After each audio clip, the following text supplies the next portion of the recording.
Alors, bonsoir tout le monde. Bienvenue à cette séance ordinaire de la ville de Baie-Saint-Paul. Bienvenue aux membres du conseil qui sont tous avec nous ce soir. Bienvenue aussi à M. Bouchard, à la direction générale et au greffe. Donc, encore une fois, ce soir, on sait que ça se prolonge. On est sur Zoom encore une fois et on espère que les gens qui vont vont pouvoir nous syntoniser un peu plus tard et pouvoir apprécier là, la rencontre de ce soir. Donc, on espère, comme tout le monde, le plus rapidement possible pouvoir en venir à accueillir du monde et à être en présence pour nos prochaines rencontres. Mais qu'est-ce que vous voulez, on a pris comme consigne de suivre les règles de la meilleure façon possible et les choses semblent vouloir s'améliorer. Donc, je pense que ce n'est pas le temps de lâcher. Donc, voilà. Je vais tout de suite demander à M. Émilien Bouchard de nous faire la lecture de l'avis de convocation et de l'ordre du jour. Avis vous est par les présentes données par le sous-signé greffier de la municipalité qu'une séance ordinaire se tiendra le lundi 10 mai à compter de 19 h, huis clos par visioconférence. Les sujets traités seront les suivants, à savoir en ouverture de la séance, en B, adoption de l'ordre du jour, en C, lecture au dépôt des minutes, 1, adoption du procès-verbal de la séance extraordinaire du 29 mars, et en 2, adoption du procès-verbal de la séance d'ajournement du 31 mars 2021. En dérèglement, 1, dépôt des commentaires reçus et adoption s'il y a lieu de la demande de dérogation mineure D 2021-13 pour le 25 rue de l'Usine. En 2, dépôt des commentaires reçus et adoption s'il y a lieu de la demande de dérogation mineure D 2021-14 pour le 10-1 à 10-5 rue Simard. En 3, dépôt des commentaires reçus et adoption s'il y a lieu de la demande de dérogation mineure D 2021-15 pour le 181 rang Saint-Antoine-Nord. En 4, adoption du règlement numéro R772-2021 ayant pour objet de modifier le règlement sur les plans d'implantation et d'intégration architecturale numéro R608-2014 dans le but d'abroger les plans 1 et 2 du chapitre 19 relatif aux annexes et de modifier les articles qui y réfèrent. En 5, adoption du règlement R774-2021, modifiant le règlement numéro R748-2020 afin d'augmenter la dépense et l'emprunt d'un montant additionnel de 700 000 $. C'est concernant le projet de réfection d'une partie du boulevard Monseigneur de Laval. En 6, avis de motion d'un règlement qui portera le numéro R775-2021, ayant pour objet de modifier le règlement de zonage R630-2015 dans le but d'agrandir la zone H-122 à même une partie de la zone H-123. Et en 7, adoption du premier projet de règlement R775-2021. En 8, avis de motion d'un règlement qui portera le numéro R776-2021, ayant pour objet de modifier le règlement de zonage numéro R630-2015 dans le but de modifier les marges d'implantation d'un bâtiment principal et d'abroger la superficie maximale de plancher prescrite dans la zone H249, suivi de l'adoption du premier projet de règlement R776-2021. Et en 10, avis de motion et présentation d'un projet de règlement qui portera le numéro R777-2021, décrétant l'ouverture et déclarant public le lot portant le numéro 6 386 868 et nommé comme étant une partie du chemin de l'horizon boisé. Ensuite, dans résolution, administration et législation, 1, Société québécoise d'infrastructure, promesse bilatérale de vente et d'achat. En 2, Office municipal d'habitation, nomination d'un représentant. En 3, Réseau Charlevoix, entente, paiement et application du crédit de taxe. En 4, Cour municipale, autorisation, contrevenant décédé. En 5, renouvellement de l'entente avec l'Agence pour vivre chez soi. En 6, cession d'un lot en faveur de la ville, chemin de l'horizon boisé. En 7, acquisition d'un immeuble rue Saint-Édouard, régularisation des titres. En 8, aménagement de terrasses temporaires, demande à la Régie des alcools, des courses et des jeux et autorisation. En 9, COFEC, transfert des biens et équipements à la ville. En 10, centre commercial Le Village, stationnement, demande au ministère des Transports du Québec. Dans voirie, hygiène du milieu, 11, centrale à la biomasse, ordre de changement numéro 2, autorisation de paiement. En 12, travaux de réfection du boulevard Monseigneur-de-Laval, travaux de nuit, autorisation. En 13, achat d'un camion 6x4, adjudication de la soumission. 14, autorisation de branchement 44 chemin du Vieux-Quai. En 15, réfection des glissières de sécurité. En urbanisme et mise en valeur du territoire, 16, demande à la Commission de protection du territoire agricole du Québec, chemin du relais, utilisation une fin autre que l'agriculture. 17, programme d'aide à la restauration, ministère de la Culture, entérinement des propriétés sélectionnées. 18, laiterie Charlevoix, autorisation kiosque d'alimentation. Dans loisirs, parcs et culture, 19, collaboration à l'installation du parc d'entraînement et acquisition des équipements. 20, développement de la collection de la bibliothèque, demande de subvention au ministère de la Culture. 21, marché public, protocole d'entente avec l'Association des gens d'affaires.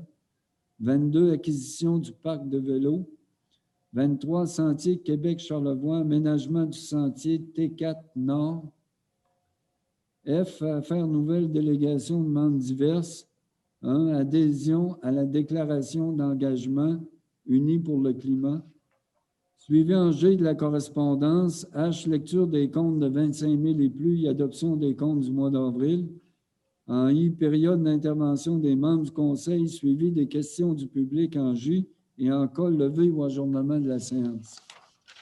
Merci, M. Bouchard. Donc, on peut voir qu'on a une séance assez chargée ce soir avec des dossiers intéressants, importants et intéressants aussi. Donc, Michael Pilote la propose l'adoption de l'ordre du jour. Et je vais le supporter. Justin Boilly l'appuie. Ça va. Tantôt, j'avais oublié de saluer. Je veux saluer nos consoeurs journalistes qui sont avec nous. Donc, les gens à la fois de CIHO, du Charlevoisien, puis aussi de TVCO qui sont là, qui assistent à la rencontre par Zoom, évidemment. Donc, je vous salue. Maintenant, adoption du procès-verbal de la séance extraordinaire du 29 mars 2021. Vous avez pu en prendre connaissance. Est-ce qu'il y a une proposition? Michael Pilote, appuyé de Michel Fizette. Ça va? Maintenant, l'adoption du procès-verbal de la séance d'ajournement du 31 mars 2021. Y a-t-il un proposeur? Propose. Oui, proposeur. Gaston Duchesne, c'est appuyé de Michael Pilote. T'as un peu, par exemple, Michael. Non, Michael ne peut pas. Je pense que tu n'étais pas là. C'est vrai, je n'étais pas là. Oui, je ne peux pas. Donc, je vais prendre là, j'avais Gaston.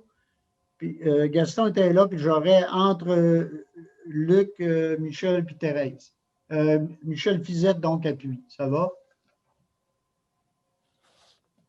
Maintenant, les demandes, on passerait maintenant au point D, règlement. Donc, dépôt des commentaires reçus et adoption, s'il y a lieu, de la demande de dérogation mineure D 2021-13, le 25 rue de l'Usine. Donc, la nature de la dérogation ici, c'est autoriser l'implantation d'une remise à une distance de 1,25 m d'un bâtiment principal alors que le minimum prescrit est de 2 mètres. Autoriser l'implantation d'une remise à une distance de 0,80 m d'une ligne latérale de terrain alors que le minimum prescrit est de 1 mètre.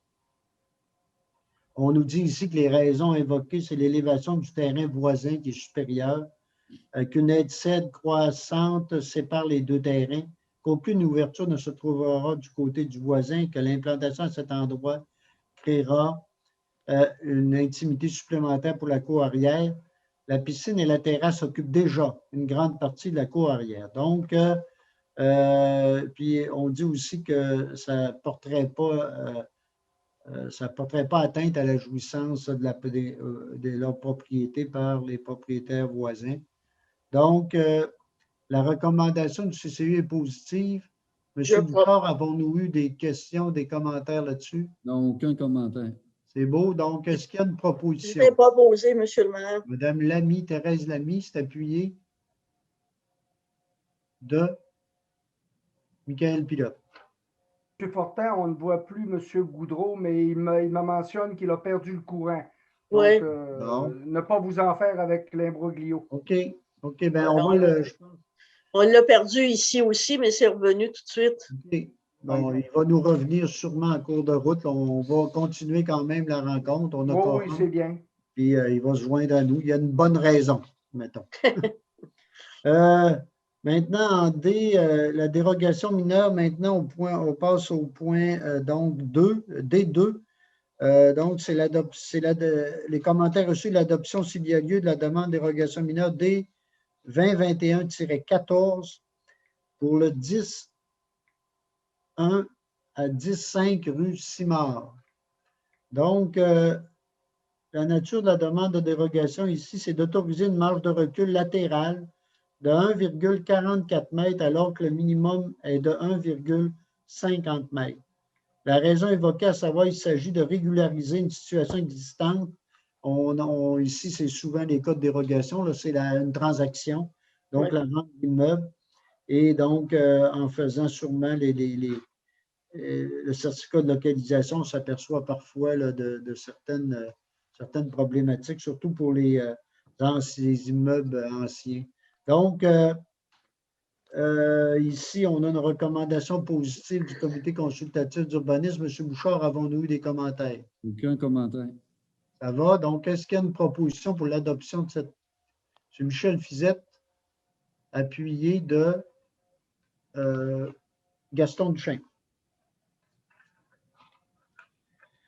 D3, maintenant, dépôt des commentaires et reçus et adoption s'il y a lieu de la dérogation mineure D 2021-15 pour le 181 rang Saint-Antoine-Nord. Donc, ici, on parle de la nature de la dérogation. C'est, en fait, là, ici, on parle de 3 terrains. Le terrain 1, c'est d'autoriser une largeur de l'eau de 42,92 mètres pour un lot desservi, non desservi par l'aqueduc et l'égout, alors que le minimum prescrit est de 50 mètres. Le terrain numéro 2, c'est une largeur de terrain, la même largeur, 42,92, une profondeur de 20,58 mètres, en partie pour un lot non desservi par l'aqueduc et l'égout, alors que les minimums prescrits sont de 50 mètres et 25 mètres. Et le terrain 3, c'est la même chose, une largeur de 42,92 pour un lot non desservi, et alors que le minimum prescrit est de 50 mètres. La raison ici est invoquée, c'est la création de 2 terrains supplémentaires pour que les 2 enfants donc de la famille puissent se construire une résidence. Ce qu'on nous dit ici, c'est qu'on a déjà accordé ce type de dérogation-là, et c'est vrai, ça, je suis là pour en témoigner. Quelquefois, on l'a fait, et je pense que l'idée d'accommoder, puis je pense que les raisons ont toujours été assez valables. C'est intéressant, ça permet à des gens de s'installer. Et donc, le CCU recommande, je comprends, Mme Lamy, vous le proposez. C'est appuyé de Gaston Duchesne. On n'a reçu aucun commentaire, monsieur. Ah oui, excusez, M. Bouchard, oui, c'est vrai, excusez-moi. Merci, M. Bouchard, de me ramener à l'ordre. C'est correct, ça va. Donc, maintenant, on irait avec les règlements maintenant en 4, D4.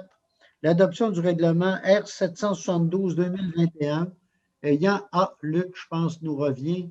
Oui, je vous reviens. Bon.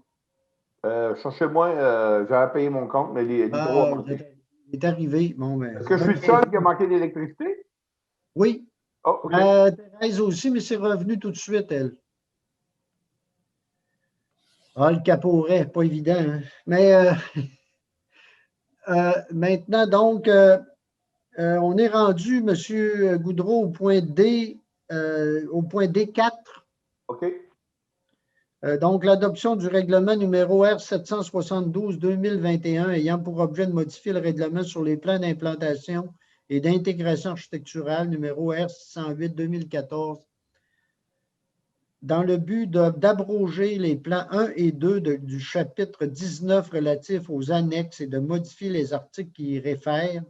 En fait, l'objectif, c'est maintenant d'y aller avec la cartographie plutôt que ce qui était dans les plans. On nous dit que c'est beaucoup plus précis et ça améliore la situation. Donc, il y a eu une présentation déjà là-dessus. Je ne pense pas qu'on ait eu de commentaires particuliers là, en lien avec ça. Et donc, on serait maintenant à l'adoption. Est-ce que j'ai une proposition? Je vais proposer, M. le maire. Madame Lamy, c'est appuyé de M. Fizette. Question de précision, M. Fortin. Oui, allez-y, M. Duchesne. À M. Bouchard, bien sûr, Martin. Je veux juste me rassurer. Ce matin, on a discuté. Les changements sont valables pour les PIA déjà existants, pas pour ceux qui sont dans le futur. Tout à fait. Merci. Ça va? Merci. Maintenant, on irait en D5. L'adoption du règlement R774-2021 modifiant le règlement R748-2020 afin d'augmenter la dépense et l'emprunt d'un montant additionnel de 700 000 $. Projet de réfection du parti de Monseigneur de Laval. Donc, l'idée ici, c'est de pourvoir à des coûts excédentaires constatés suite à l'ajout de certains travaux, à savoir l'ajout d'une conduite supplémentaire, d'un trottoir ainsi que l'aménagement d'une deuxième piste cyclable. Donc, on le sait, c'est des travaux importants et tant qu'à faire que le ministère soit là, qu'on a des ententes, je pense qu'on va en profiter pour faire tout ce qu'on peut. Puis également, on ne se le cachera pas, en cours de route, c'est ajouté le projet de M. Yves Simard dans ce secteur-là, qui est un projet important puis sur lequel on va en profiter également là, suite à des ententes avec le ministère pour régulariser des situations. Donc, une proposition, s'il vous plaît, par rapport à l'adoption de ce règlement. Gaston Duchesne s'est appuyé de Luc Goudreau. En 6, maintenant, avis de motion d'un règlement qui portera le numéro R775-2021, ayant pour objet de modifier le règlement de zonage R630-2015 dans le but d'agrandir la zone H122 à même une partie de la zone H123. Donc, ici, ça a été présenté au comité consultatif d'urbanisme, cette demande-là. Donc, cette demande-là est faite par le requérant pour un bâtiment de 4 logements existants dont l'usage, et là, je veux simplement dire la zone, là, on parle ici du 84 à 90 rue Ambroise-Fafard pour bien se situer. Monsieur Fortin, oui. Vous disiez que c'était la zone H122, mais c'est H123 autant que je sache. Oui, OK, merci. H123. Oui. Non, je voulais être sûr que vous écoutiez. C'est bon, M. Fizet. C'est 123. C'est 123, effectivement. Donc, puis la nature de la demande ici, c'est d'autoriser pour la zone H123 la classe d'usage H4, donc multifamiliale d'un maximum de 4 logements. C'est fait par le requérant pour les 4 logements existants dont l'usage remonte au moins à 1979 selon l'information fournie, mais dont le droit acquis ne peut être prouvé hors de tout doute. Donc, il y a eu des recherches de fait, on nous le dit dans l'analyse, là, et on n'a pas pu démontrer rien à ce niveau-là.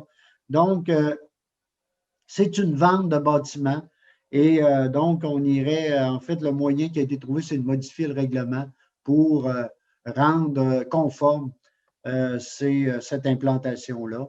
Donc, pour permettre la vente là, le plus rapidement possible. Donc, est-ce que j'ai Michael Pilote qui présente l'avis de motion? Hein? Puis le point suivant, c'est l'adoption dans 7 du premier projet de règlement. Donc, je comprends que Ghislain Boilly le propose et Gaston Duchesne l'appuie. Ça va? OK. Maintenant, on irait avec en 8, l'avis de motion d'un règlement qui portera le numéro R776-2021 ayant pour objet de modifier le règlement de zonage R630-2015 dans le but de modifier les marges d'implantation d'un bâtiment principal et d'abroger la superficie maximale de plancher prescrite dans la zone H249. Ici, on parle on parle du secteur ici de la rue des Loups et dans le développement de l'Ermitage. Donc, ici, à ce niveau-là.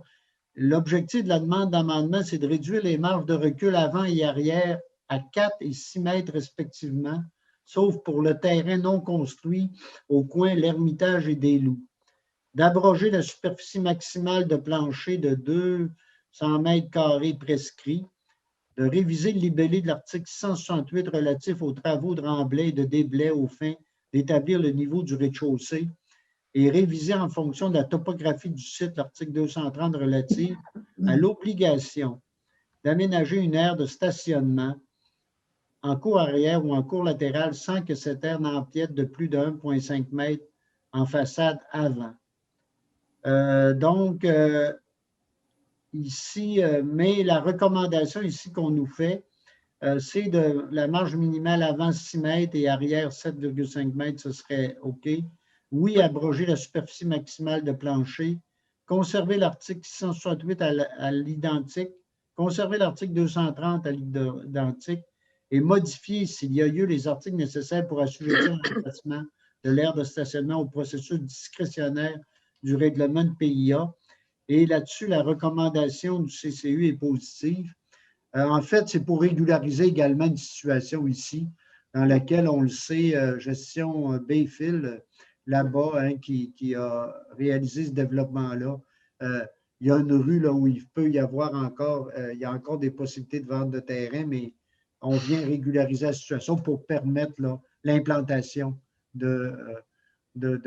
sur ces terrains-là. Donc, est-ce que… Si vous me le permettez, M. Fortin, je proposerai l'avis de motion. Allez-y. Je proposerai l'avis de motion. Parce que là, on est dans le règlement, on n'a pas encore adopté le proposeur de l'avis de motion, donc je la proposerai. Oui, d'ailleurs, j'y arrivais là. Ah, OK, merci. À l'avis de motion, c'est parce que j'expliquais le règlement pour être clair pour tout le monde, mais mon objectif, je sais que j'ai peut-être été long un peu, M. Duchesne m'en excuse, mais simplement dire que j'expliquais, puis j'y arrivais donc, M. Duchesne, vous présenter l'avis de motion. Et je voulais aussi donner la version la plus juste possible de la situation là, pour tout le monde. Même si tout le monde a eu les documents, on a eu l'occasion de les lire et d'en parler. Puis il y a eu une analyse du service d'urbanisme, évidemment. Donc, est-ce que, là, pour le premier projet de règlement, est-ce que j'ai un proposeur? Je vais proposer, M. le maire. L'ami, Je vais le seconder. M. Fizette. Oh. Maintenant,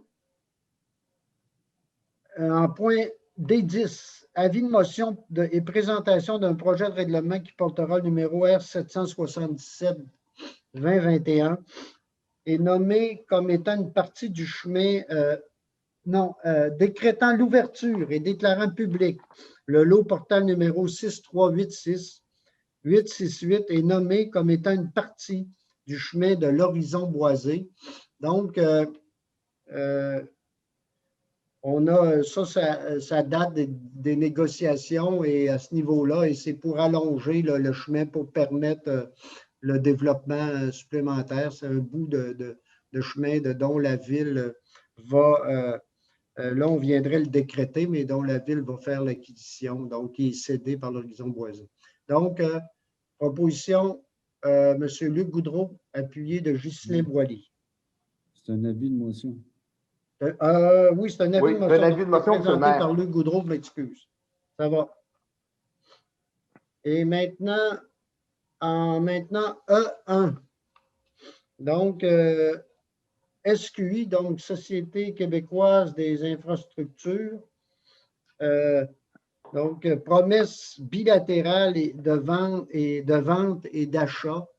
Donc, ici, la ville viendra. Nous avons reçu de la part une promesse d'achat, donc de la part de la Société québécoise des infrastructures qui travaille pour un client du gouvernement du Québec et qui a fait une offre d'achat pour une partie donc, de l'édifice de Maison Mère et du complexe, là, donc Maison Mère et évidemment du terrain sur lequel est installé cette. Puis il y aura également un peu de terrain autour là, pour du stationnement. Donc, c'est une promesse d'achat donc pour l'ensemble de ce secteur-là dans lequel il est prévu, évidemment, on parle ici d'un, je crois que c'est près de 30 000 pieds. Oui, bien, en fait, M. le maire, ça correspond avec le bloc 6. Le bloc 6 qui était l'ancien. Oui, mais le bloc 6, là, hein, c'est ça. C'est pas clair, mais du côté de PN. C'est ça, c'est la partie ce qu'on appelait à l'époque l'hôtel Victoria. Là. C'est ça. Et du côté, du côté du PN. Il y a, donc, c'est tout cet espace-là. Hein. Et donc, c'est un espace important et qui, évidemment, dans l'entente ici, évidemment, là, il y aurait une promesse d'achat, mais dans les négociations qu'on a faites avec la SQI, évidemment, ça va impliquer la relocalisation de certaines organisations, donc avec Maison Mère, qui vont être relocalisées à l'intérieur du complexe de Maison Mère. Et donc, l'entente prévoit également un dédommagement pour la relocalisation. Donc, qui n'est pas inclus. Dans l'offre d'achat ici, c'est un montant de 310 000 pour l'achat. Pour ce qui est les discussions, pour ce qui est du montant de relocalisation, bien évidemment, il n'est pas indiqué ici, mais c'est nous, suite aux négociations, on est convaincus que en fait, la façon dont c'est dit ici, le montant pour le déménagement, le montant de la compensation versée par l'acheteur au vendeur pour le déménagement de tous les occupants et les locataires, ainsi que tous les dommages pouvant être causés à ceux-ci, sera pour bonne et valable considération. Donc, pour nous, là, le fait d'accepter ça ici, c'est que on est face à une bonne et valable bonne et valable considération. Donc, voilà, je ne sais pas s'il y avait à ajouter. Je pense que, évidemment, le reste, c'est toutes les considérations habituelles là, dans la vente d'un édifice comme celui-là. Monsieur le maire, indiquons que quand même, il reste des discussions à avoir par rapport à toute la mécanique qui va entourer les compensations. Ah, ben oui, ben oui. Là, on se rappellera que c'est une promesse d'achat qui est conditionnelle à toutes sortes à ce que tout soit conforme par ailleurs, que tous les éléments qu'on voit habituellement dans ce type d'achat-là là, soient reconnus et conformes. Là. Donc, voilà. Et j'en fais la proposition. Je vais prendre une proposition pour l'adoption de la promesse d'achat, pour l'acceptation de la promesse. J'en fais la proposition. Tel que, oui, M. Luc Goudreau, c'est appuyé de Michael Pilote. Un petit commentaire aussi, M. le maire. Oui, allez-y. Oui, ben, je trouve que c'est quand même une très bonne nouvelle aussi. J'ai souligné là, dans le passé des fois que le projet Maison Mère ne le levait pas assez. Cependant, là, aujourd'hui, je trouve que c'est une très belle nouvelle due au fait que le gouvernement du Québec s'implique de façon officielle là, dans le projet de Maison Mère. J'ai souvent dit que la Ville était seule là, à lever ce grand paquebot-là. Cependant, là, de voir que le gouvernement appuie le projet, et c'est quand même pas rien.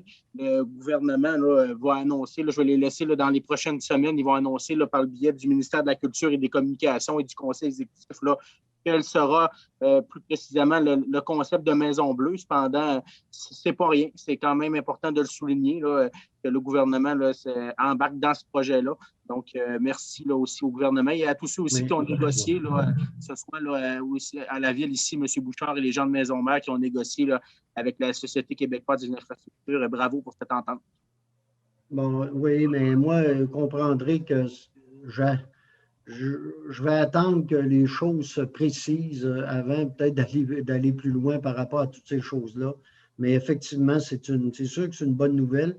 On va voir comment tout ça va se préciser, là, puis je pense qu'on aussi laisser là, aux gens concernés le soin d'annoncer quoi que ce soit par rapport à ça. Nous, je pense que ce soir, ce qu'on fait, c'est qu'on accepte une promesse d'achat. On espère que toutes les choses vont bien se passer. Je pense que oui. Et on espère dans les meilleurs délais là, que les gens vont pouvoir annoncer là, des choses en lien avec ça. Monsieur le maire? Oui, M. Goudreau. Je vais commenter tantôt lors de la période d'intervention des membres du Conseil. C'est beau. OK. Donc, autrement, voilà pour le point E1. Maintenant, E2, OMH, nomination de représentants. Donc, vous savez, il y a eu la démission de M. Olivier Simard qui représentait la ville au conseil d'administration de l'Office municipal d'habitation. Puis là, on a une proposition de M. Donald Lavoie pour le remplacer au CA. Donc, je pense que je prendrai une proposition pour appuyer la Je vais le seconder, M. le maire. OK. Là, si je suis en aide avec le fait que les gens, normalement, lèvent le pouce ou la main, je vais aller avec Ghislain Boilly appuyer Luc Goudreau. Oh. Je m'excuse. C'est parce que je ne veux pas. Je veux pas. Tu sais, il y en a qui lèvent la main, il y en a qui parlent et tout. Là, je veux vraiment donner. Puis moi, je pense qu'il faut s'entendre sur. Moi, j'essaie de travailler en regardant le pouce. Là, pour moi, le pouce veut dire qu'on est d'accord. La main, c'est qu'on veut faire des commentaires. OK. Je le rappelle. Là. OK. Bon rappel, M. le maire. Je vous le rappelle parce que ça me permet d'essayer de m'y retrouver. Monsieur Duchesne, vous aviez levé la main. Oui, je profiterai de l'occasion pour remercier Olivier Simard pour ses excellents services, son travail, son bénévolat pour l'organisme fusionné qui est maintenant de l'OMH. Celui-ci a donné de nombreuses heures de présence auprès des locataires de l'ensemble des établissements. Je dois en remercier. Je pense qu'il a fait au moins 10 ans à l'OMH dans ses mandats. Bravo à Olivier pour tout ce qu'il a accompli. Et maintenant, on est à une autre phase. Bienvenue à Donald Lavoie, qui a déjà œuvré pour un organisme semblable à Saint-Urbain, à la Maison Gré du Temps. Donc, félicitations à tout ce beau monde. Et oui, c'est bien, M. Duchesne, de le souligner. Hein, on le sait, Olivier était avec nous hein, comme conseiller. Il était représentant et il faisait plus que de la représentation. Il a vraiment travaillé. Puis, je ne sais pas s'il va nous écouter, mais je veux le saluer. Là, saluer Olivier là, pour son travail, effectivement. Maintenant, en 3, Réseau Charlevoix, entente de paiement et application du crédit de taxe. Donc, attendez un petit peu. Bon, voilà. Donc, vous savez, hein, c'est en lien avec notre entente sur 10 ans avec Réseau Charlevoix, la ville de Baie-Saint-Paul, sur les bâtiments qui étaient à la fois de réseau, mais les bâtiments aussi de groupe Le Massif s'est engagé à verser des montants pour la viabilité de réseau. Et je pense qu'à date, ça a quand même donné des résultats intéressants. Et donc, ce serait, on approche de la fin de cette entente-là. Ce serait l'avant-dernière année, hein, d'après ce qu'on regardait ce matin. Donc,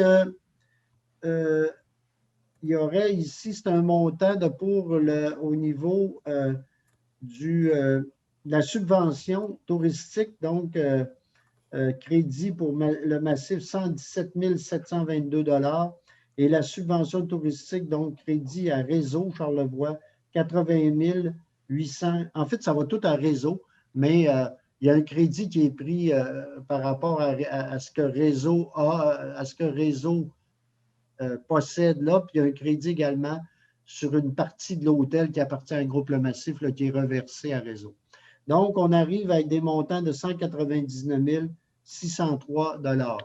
Donc, est-ce que j'ai une proposition? Monsieur Goudreau, Luc Goudreau propose, c'est appuyé de... oui, Gaston Duchesne. Ça va pour tout le monde là-dessus? Oui. Ah, Madame Lamy, vous voulez ajouter? Je me suis trompée de main. Ah, c'est beau. C'est correct. C'est beau. Maintenant, cour municipale, autorisation, donc, contrevenant décédé. Vous savez, nous, on fonctionne on est affilié à la cour municipale de la Côte de Beaupré, ici, hein, pour la MRC de Charlevoix. Et on nous a fait parvenir une demande là, de faire une résolution afin d'autoriser le percepteur d'amende de la Cour de la MRC de la Côte de Beaupré, qui travaille en fait avec nous, à fermer les dossiers dont le contrevenant est décédé et de ne pas réclamer les sommes dues en regard d'un constat d'infraction émis par la Sûreté du Québec ou par la municipalité. Donc, là, il y aurait quelque chose qui leur permettrait d'agir en ce sens-là. Excusez-moi. Donc, M. Pilote, appuyé de M. Fizette. Maintenant, renouvellement de l'entente avec l'agent Vivre chez soi. Donc, vous savez, depuis qu'on est ici à l'Hôtel de Ville, si je ne me trompe pas, M. Bouchard. Oui, tout à fait. Donc, depuis 2003, on a une entente avec l'agence Vivre chez soi, hein, qu'on le sait, est une entreprise d'économie sociale importante dans Charlevoix, hein, qui à la fois crée de l'emploi et rend des services aussi à plusieurs personnes dans Charlevoix, et avec lequel on a des ententes là, pour l'entretien de l'hôtel de ville. Et on viendrait renouveler là, ici notre entente pour les années, les 3 prochaines années, donc avec certaines majorations, mais quand même, je pense qu'on parlait d'autour en moyenne de 2% là, en moyenne de majoration pour chacune des 3 prochaines années. Et comme on est satisfait du travail de l'entreprise, et je pense que l'idée aussi, c'est évidemment de lui permettre là, de pouvoir continuer. Je pense qu'un contrat comme celui de la Ville de Baie-Saint-Paul permet à l'entreprise de pouvoir donner les meilleurs services possibles à plein de gens dans Charlevoix.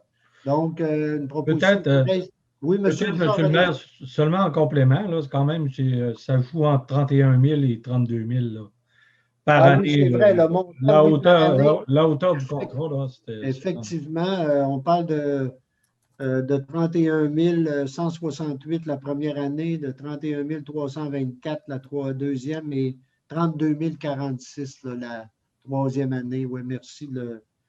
Ça me permet de le préciser. Donc, j'avais une proposition de Thérèse Lamy, appuyée de Luc Goudreau. Là, écoutez, je pense que c'est unanime de toute façon. Oh, oui. Pour tout le monde. Ça va. Maintenant, cession d'un lot en faveur de la ville, le chemin de l'horizon boisé. Donc, c'est ce dont on parlait tout à l'heure. Ça, c'est la virée. Je ne sais pas, M. Bouchard, si vous voulez préciser. Oui, bien, j'inviterais peut-être M. Émilien Bouchard. Là, oui, OK. Oui. C'est la ville, c'est acquiert une partie d'un lot d'horizon boisé, horizon sur mer. Tantôt, on a fait l'avis de motion pour mettre ce chemin-là, pour adopter un règlement en but de le rendre public. Le lot qu'on acquiert va être la suite du chemin existant. Et dans le contrat, il est également prévu qu'ils nous fournissent une servitude pour une virée. Là. Oui, au bout de... C'est ça, il y a une servitude pour une virée. Là, au bout, là, il y a une servitude qui est prévue, effectivement. Et c'est une transaction là, nominale. Là, on n'est pas... c'est ça. Donc, est-ce qu'il y a une proposition pour accepter cette session-là? Oui, Ghislain Boilly, c'est appuyé de Luc Goudreau. Ça va? Acquisition d'un immeuble rue Saint-Édouard, régularisation des titres. Donc, je pense, comme M. Bouchard nous en parlait, ça date des travaux qu'on avait faits sur la rue Saint-Édouard il y a au-delà d'une dizaine d'années. Des travaux qui étaient importants, par exemple, puis qui avaient donné, je pense, c'était des travaux qui ont donné des beaux résultats. Par contre, il y avait encore une entente qu'on avait à régulariser. Donc, qui nous permet ici, là, en fait, il y a 3 volets à cette entente-là. Le premier, c'est qu'on ferait l'acquisition d'une parcelle là, de terrain, donc au montant de 9 559,44 $. Également, on établirait une servitude d'égout pluvial dont les fonds servants ont fait l'objet d'une description, donc technique, là, pour la somme de 970 et 79. Et le troisième volet, c'est l'établissement d'une servitude permettant de conserver et de maintenir dans sa situation et son état actuel un mur de soutènement et des tuyaux de drainage à l'usage de la ville dont le fonds servant fera l'objet d'une description technique à être élaborée par l'arpenteur. Donc, en gros, voilà l'objet de ce contrat-là qui vient régulariser une situation là, qui perdurait depuis un bon bout de temps. Je pense que tout le monde va être heureux de la situation. En fait, simplement dire, c'est sur la propriété de Mme Annie Lajoie-Bouchard. Donc, voilà, Michael Pilote propose cette entente-là appuyée de Ghislain Boilly.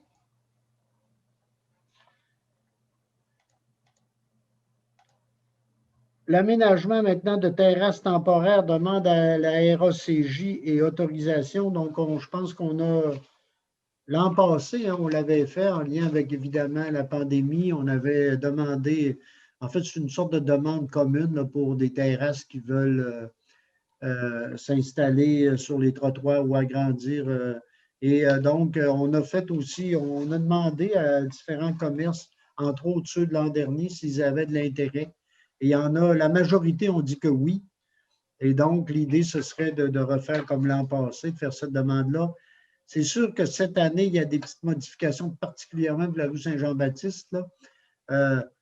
Les terrasses vont aller parfois sur le trottoir. Et là, cette année, on n'a pas l'intention de rendre la rue piétonne. Donc, il y aura des différentes ententes à regarder là, de la façon dont tout ça va s'aménager. Pas pour tout le monde. Il y en a pour qui ça va être faisable d'agrandir la terrasse. Il y en a d'autres pour qui ça va être plus compliqué, mais on va essayer là, de satisfaire la plupart des personnes qui vont nous le demander. Donc, j'ai Michael Pilote, je pense qu'il faisait la proposition pour y aller. Ça se peut-tu, Michael? Ben, j'ai mal vu. C'était correct. Luc Goudreau appuie. Monsieur le maire, si je peux me permettre, j'imagine que c'est ça que ça va être traité là, au cas par cas, évidemment, là, pour qu'on maintienne la notion de sécurité là, sur les différentes artères. Oui, ben oui, évidemment. Puis je pense que l'objectif est là. Puis je pense que c'est bien dit ici là, que oui, mais il va falloir, nous, on aura effectivement à s'assurer de la sécurité de tout le monde là, dans ce processus-là. Donc, la COFEC, maintenant, transfère des biens et équipements à la ville. Donc, au cours des dernières semaines, la Corporation des fêtes et événements de Charlevoix a décidé de cesser ses activités. Donc, cède à la ville de Baie-Saint-Paul certains équipements, dont les fameuses cabanes, là, les fameux pavillons qui servent pour le marché de Noël, si je ne me trompe pas. Également, il y a certaines œuvres, des reproductions aussi, puis des œuvres là, qui sont cédées à la ville de Baie-Saint-Paul. Et je ne sais pas, est-ce qu'il y avait un petit montant d'argent aussi, je pense. La COFEC a quand même réussi, parce qu'il y a 2 ans, c'était pas si évident que ça. Là. La situation n'était pas facile, mais ils ont réussi à terminer dans une situation positive au niveau financier. Puis je pense que ça mérite de le souligner. Je veux saluer Ghislain Boilly, là, qui représentait la ville au niveau de la COFEC, puis qui a aidé à régulariser la situation. Je veux saluer aussi la présidente des dernières années, Karine Horvath. Je pense que Karine a travaillé fort à ce niveau-là. Et évidemment, on le sait, puis je pense qu'il faut rendre hommage à la COFEC en général, à tous ceux qui y ont travaillé au fil des années. Vous savez, la COFEC, entre autres, a été sont ceux qui administraient Rêve d'automne et qui l'ont très bien fait pendant de nombreuses années. Ça a été un événement marquant, important. Et je pense que la COFEC a joué un rôle important. Elle a collaboré aussi au début au niveau du marché de Noël, au niveau de certains événements ici. Donc, c'est dommage, évidemment, mais comme on dit, on passe ça évolue rapidement. Et là, ils ont dû cesser Rêve d'automne. Pour eux, c'était devenu difficile là, de pouvoir continuer à gérer cet ensemble-là. Donc, bon, ben, je pense qu'il faut souligner tout cela. Puis l'idée de la résolution, c'est d'accepter la cession de différents biens qui font à la ville de Baie-Saint-Paul. Monsieur le maire, permettez une petite information. Oui, allez-y. Par rapport à ça, nécessairement, Karine était entourée d'une belle équipe hein, avec Myriam, Annabelle et compagnie. Là. Il y a eu des artistes également. Monsieur Pinochet, Umberto, Pinochet, Umberto a travaillé beaucoup là-dedans. Donc, c'est tout un travail d'équipe, mais je pense que ça vaut la peine de le souligner. Puis au fil des années, il y a eu Cathy Martin qui a été là plusieurs années comme directrice et qui a travaillé fort. C'est vrai. Je pense qu'il faut souligner le travail de Cathy. Tu sais, ça nous rappelle toutes sortes de choses. Ah oui. Moi, oui, beaucoup. Beaucoup. Et donc, voilà, j'avais une proposition, je pense, Luc Goudreau qui effectivement, M. le maire. Ghislain Boilly appuie donc d'accepter ces choses-là. Donc, ça va. D'accepter le transfert là, des biens et équipements à la ville. Maintenant, en 10, le centre commercial, le village, stationnement, demande au MTQ. On a rencontré au cours, ce n'est pas les premières représentations qu'on a, mais on a rencontré Mme Christine Néron du centre commercial Le Village encore dernièrement. Elle nous faisait valoir l'impact que ça a. Vous savez, le centre commercial Le Village, une grande partie du stationnement qui appartient au centre commercial sert à une halte de camions. Et puis, nous, on ne met pas en question la question que des camions doivent arrêter quelque part, et pas seulement lors de tempêtes, mais aussi... vous savez, c'est dans la loi. Hein, les camionneurs se doivent d'arrêter à certains moments et doivent avoir des lieux pour le faire. Sauf que là, c'est une halte qui appartient à un privé et pour qui il n'est pas évident de supporter l'ensemble de ces choses-là. Donc, ce qu'on ferait ce soir, ce serait de demander au ministère des Transports. Vous savez, le centre commercial est également le lieu de réception du village relais. Hein. Nous, Baie-Saint-Paul, nous sommes village relais. Et on a dit, donc, c'est important de le souligner. Et dans ce cadre-là, on est en lien avec le ministère des Transports. Tantôt, on parlait d'Olivier Simard, c'était un de ceux qui a porté cette cause-là, de convaincre le ministère de collaborer avec le centre commercial. Et même nous, la ville de Baie-Saint-Paul, je pense qu'on en a parlé. Et on serait prêt à regarder avec différents partenaires. Mais c'est clair que la question de l'arrêt des camions, c'est une question qui dépasse uniquement une ville ou encore bien plus une entreprise privée. Je pense que le ministère a un rôle à jouer là. Et nous, ce qu'on ferait ce soir, c'est une résolution pour demander au ministère d'intervenir à ce niveau-là et d'être en partenariat avec le centre commercial pour pouvoir les appuyer financièrement dans la gestion de leur espace. Donc, j'ai une proposition de Michael Pilote, c'est appuyé de Michel Fizette. Le maire, permettez encore une petite observation. Allez-y, M. Boilly. Oui, c'est vrai, vous êtes en votre qualité de représentant de la ville au village relais. C'est un gros chapeau, mais je voulais dire aussi qu'il faudrait peut-être envoyer ça une copie conforme à notre député hein, pour l'impliquer là-dedans. Je l'avais dit, je l'avais oublié, c'est bien de me le ramener parce que je l'avais suggéré ce matin, puis effectivement, l'idée d'envoyer une copie, je pense, ça va être un allié. Hein? Et puis on va, cette semaine, je vais voir pour avoir une résolution aussi de la MRC parce qu'on considère, nous, que c'est un enjeu régional. Je pense qu'on va avoir besoin de tous les alliés possibles, M. le maire, dans ce dossier-là. Oui, effectivement. Donc, merci. Ça va pour tout le monde là-dessus. Maintenant, on irait voirie, hygiène du milieu, donc en 11, centrale à la biomasse, ordre de changement numéro 2, autorisation et paiement. Donc, M. Tremblay, M. Mathieu Tremblay, qui est le responsable de projet à ce niveau-là, là, nous a présenté un mémoire. On nous recommande la signature d'un bon de commande et de paiement d'un avenant. Donc, en fait, à l'intérieur des imprévus de chantier, donc il y a eu, au niveau de la mécanique, de la structure, différents aspects, là, vous savez, en cours de construction. il y a parfois des choses qu'il faut ajuster. Entre autres, on nous a parlé aussi d'ajouts par rapport au raccordement de l'eau potable et de différents points qui totalisent là, un supplément. On parle ici de 61 309 $ qui pourraient être pris là, à même les imprévus qu'on avait inclus comme on fait à chaque fois là, dans le règlement d'emprunt à ce niveau-là. Donc, on avait prévu des imprévus là-dedans. Donc, on irait, l'objectif, c'est d'accepter ces avenants-là pour pouvoir compléter. Ici, je pense, on vient, en bonne partie, évidemment, il va y avoir, mais on vient là, pas mal compléter là,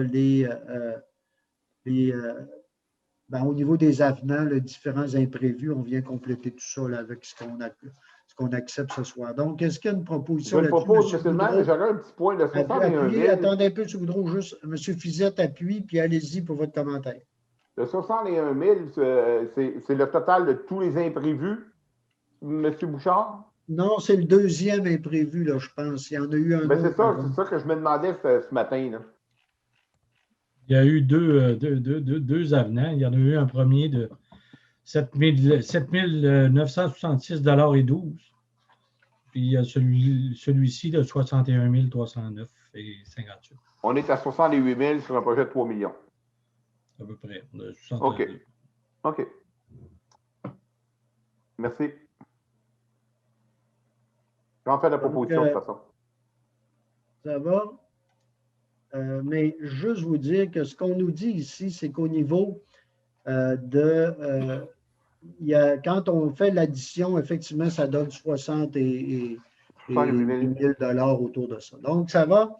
Là, ça va pour tout le monde là-dessus.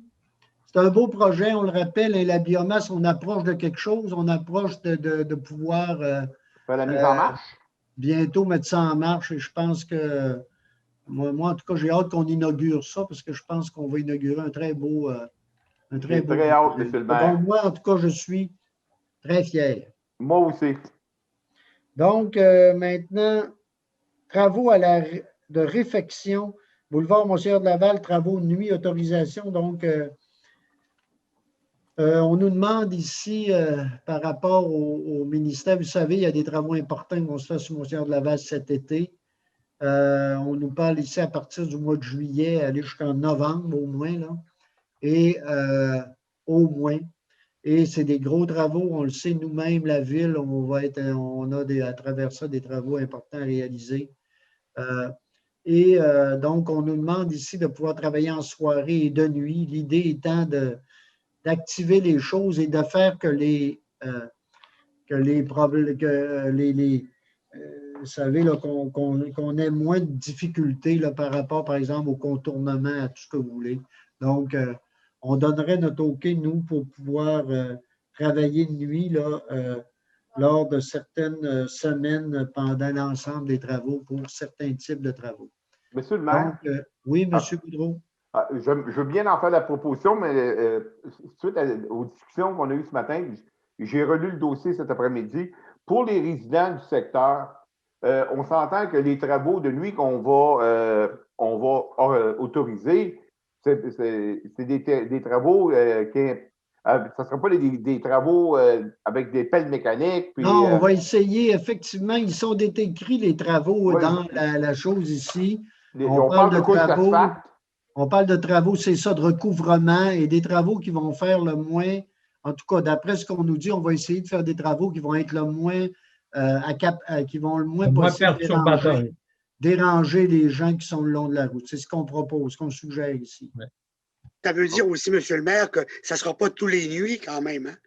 Ça ne sera pas tous les soirs. Non, ça ne sera pas tous les nuits. Puis à ce moment-ci, il s'agit de donner cette possibilité aux entrepreneurs qui vont se soumettre. Ils n'auront peut-être pas besoin. C'est ça. Mais l'idée est de pouvoir le faire parce que l'idée, c'est de pouvoir réaliser les travaux cette année au complet parce qu'on le sait, hein, le boulevard Monseigneur de Laval à Baie-Saint-Paul, c'est très achalandé. Donc, l'idée, c'est d'essayer de les faire puis essayer de réduire aussi les problèmes, vous savez, de contournement et de circulation sur d'autres artères et tout, là. il y a fort à parier, toutefois, qu'il va y avoir des travaux en 2021, puis qu'il va en rester en 2022. Ça, c'est certain. Oui, c'est comme vous avez parlé ce matin, là, de la finition pour les aménagements paysagers et tout. C'est ça, exactement. Non, ça risque, c'est évidemment, ça risque de se compléter en 2022. Là. Mais regardez, là, nous, on va laisser le ministère avancer avec ça puis essayer. Je pense que leur objectif encore, c'est de faire ça cette année, mais oui. Et là, on va essayer de ça faire. Va quand même, en tout cas, je reviens là-dessus, M. le maire, ça va quand même respecter la qualité de vie des résidents locaux. L'objectif, c'est sûr que c'est ça. Et je pense qu'on nous présente, on ne fait pas toutes les pires, mais on va essayer de faire des travaux qui soient le moins contraignants possible pour les gens qui sont sur le bord de cette route-là. Si jamais il y avait, pendant les travaux, il y avait un débordement où on viendrait nuire à la qualité de vie des citoyens, on pourrait toujours revenir au conseil. Oui, puis au ministère aussi, là. Ils vont venir au conseil, oui, les personnes qui sont. Puis le ministère va avoir des gens là à qui, je pense, c'est leur route, là. Et puis nous aussi, c'est évident, on le sait, si les citoyens se sentent lésés, ils pourront nous en parler sans problème au niveau de la ville. Puis nous, on va être en contact continuel avec le ministère à ce niveau-là. Donc, je pense que on va être le plus vigilant possible par rapport à tout ça. Je vais en faire la proposition seulement. C'est appuyé En fait, là, finalement, là, ce qui arrive, c'est que le règlement de qualité de vie parle que les travaux peuvent se réaliser entre 7 et 24 heures. En 7 et 22 heures. Pardon. Mais là, c'est pour ça qu'ils font la demande d'une résolution pour permettre au-delà de ça. Nous, on serait prêt à l'extensionner. Et je pense que, écoutez, en respectant certains aspects, je pense que de pouvoir le faire, je pense que ça pourrait nous permettre de faire que ces travaux-là se réalisent le plus rapidement possible. C'est ça. Donc, c'est proposé par Luc Goudreau, c'est appuyé de Gaston Duchesne. Ça va pour tout le monde là-dessus? Achat d'un camion 6x4, adjudication de la soumission. Donc, vous savez, on est à continuer de moderniser notre flotte de camions. On est rendu, je pense, au 3e, là. Je ne me trompe pas. Hein? Oui, c'est ça. Donc, ce serait ici, là, on viendrait nous permettre l'achat du camion. On nous dit ici d'acheter le camion auprès de Camions Globocam Québec et Lévis Inc. Au montant de 171 285. Et on va continuer, évidemment, avec ce que ça veut dire. Puis on viendrait ici décréter le montant dans le cadre du règlement parapluie. C'est un montant total de 385 000. Ça inclut les équipements également, mais les équipements, on a une soumission ici, là, la plus basse, c'est 154 904. Phil Larochelle, mais ce qu'on nous dit, c'est qu'on va continuer de tester les équipements là, pour être bien sûr que ça fonctionne, mais on donnerait le OK pour le montant global, puis le OK pour le camion ce soir. Si j'ai bien compris le mémoire, reprenez-moi si j'ai mal compris. Il resterait un solde sur le règlement d'emprunt de parapluie de 434 000. Oui, mais le règlement parapluie couvrait plusieurs facettes. Non, le solde était 430. Effectivement, là, ce que vous avez exprimé, M. le maire, il y a une adjudication pour l'achat du camion et une autre pour les accessoires. Voilà. Les deux conjugués font 385 000 $. C'est ça. On nous demande... Ça, c'est conforme à ce qu'on avait prévu au plan triennal en immobilisation. Voilà. Puis nous, on va décréter le 385 000 par résolution. Mais ce qu'on nous dit, c'est qu'il reste les tests à faire sur les équipements pour s'assurer qu'ils sont conformes à ce qu'on avait. Ce n'est pas les mêmes équipements, M. le maire, que l'autre camion qu'on avait acheté? Hein? C'est les mêmes équipements qu'on avait. Oui, on est à bâtir à peu près le même camion que ce qu'on a. OK, c'est ça mon point, là. Mais c'est un détail, là, mais il faut le vérifier et être sûr que tout va être correct. OK, donc est-ce qu'il y a une proposition pour aller dans ce sens-là? Luc Goudreau, c'est appuyé Michel Fizet. Autorisation de branchement pour le 44 chemin du Vieux-Quai. Donc, on a ici, vous savez, notre fameux projet. Encore là, on parle d'un projet maintenant qui commence à dater également. Il reste en passant, j'ai vérifié aujourd'hui, 5 ans payés sur ce règlement-là. Un beau projet de la ville de Baie-Saint-Paul, dont également, moi, j'aime ça dire que je suis assez fier d'avoir pu régler et qu'on ait pu régler les problèmes dans ce coin-là. Et puis là, vous voyez, c'est même intéressant parce que là, encore aujourd'hui, là, on arrive avec une nouvelle résidence là, qui vient se brancher. Et on peut le faire. On a fait des tests et on a vu qu'on est au-delà d'une 50aine là, de branchements à ce niveau-là. Et la qualité de l'eau et la quantité est encore intéressante. Donc, on viendrait permettre le branchement là, pour le 44, je pense, chemin du Vieux-Quai. Oui, c'est le 44 chemin du Vieux-Quai. 44 chemin du Vieux-Quai. Donc, est-ce qu'il y a une proposition là-dessus? Je le propose, M. le maire. Luc Boudreau, est-ce que c'est appuyé? Thérèse Lamy. Maintenant, la réfection des glissières de sécurité. Donc, là-dessus également, vous savez, on a un programme là, depuis c'est la 3e année, je pense, là, qu'on met un montant à chaque année. Là. Donc, c'est un montant de 60 000 encore cette année.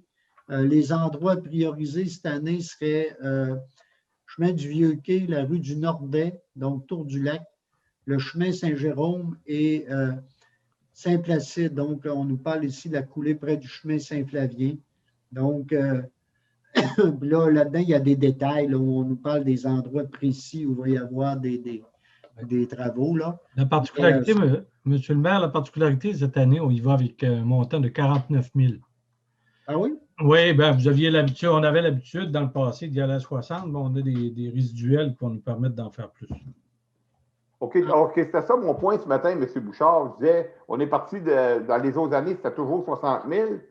Puis, OK, c'est parce qu'on a de l'équipement qu'on n'a pas installé l'année passée, là. C'est ça. Ah, okay. En fait, l'objet de la demande à ce moment-ci est de 49 000. Là. C'est bon? OK, c'est beau. Donc, ça va. Donc, est-ce qu'il y a une proposition? Non, mais je vais y aller. Luc Boudreau, appuyé, Ghislain Boily.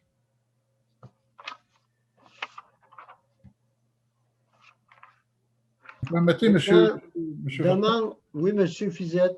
M. Bouchard, dans les recommandations qui avaient été faites, quand vous parlez du 49 000 je croyais que c'était que pour les travaux de Sainte-Placide et non pas ceux de Saint-Jérôme. Puis, oui, parce qu'en fait, dans le mémoire, on relève qu'il y a des travaux qui sont encore en liste à réaliser avec des budgets résiduels antérieurs.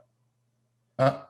D'accord? Alors, c'est ça que M. le maire évoquait tantôt, l'ensemble des travaux. Mais effectivement, le 49 000 est plutôt consacré là, dans Saint-Placide. OK? OK, merci. C'est beau? Donc, maintenant, on irait avec, donc, on est en urbanisme et mise en valeur du territoire au point 16, demande à la CPTAC, Commission de protection du territoire agricole, pour le chemin du relais, utilisation à une fin autre que l'agriculture. Donc, M. David Lavoie qui demande pour un terrain là, qui lui serait cédé par son oncle au 44 chemin du relais. Et lui, il voudrait se construire à cet endroit-là. Donc,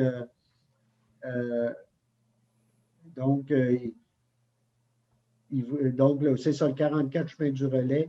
Et donc, il voudrait se construire. Il demande une autorisation à une fin haute de l'agriculture pour pouvoir morceler le terrain et y ériger une résidence. Donc, est-ce qu'il y a une proposition pour appuyer cette demande-là? M. Duchesne, c'est appuyé de M. Fizette.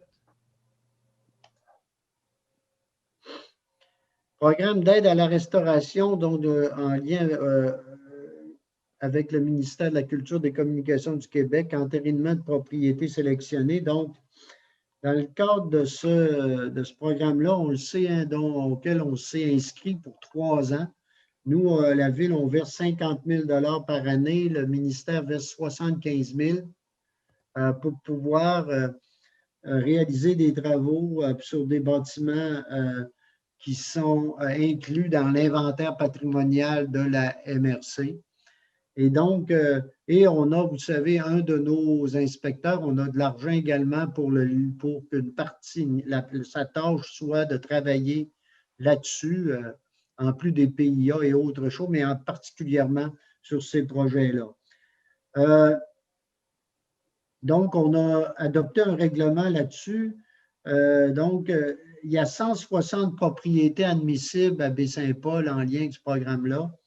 Et on a envoyé, nous, on a prévenu ces 160 propriétaires-là qu'on avait ce programme-là. Et il y a eu 48 demandes qui ont été faites donc, dans le cadre du programme. Et là, ce qu'on viendrait faire ce soir, il y a un comité, évidemment, là, qui a été chargé, un comité de 3 personnes qui était chargé d'analyser les demandes. Donc, on a 9 dossiers ici, là, de 9 projets de rénovation qui sont acceptés.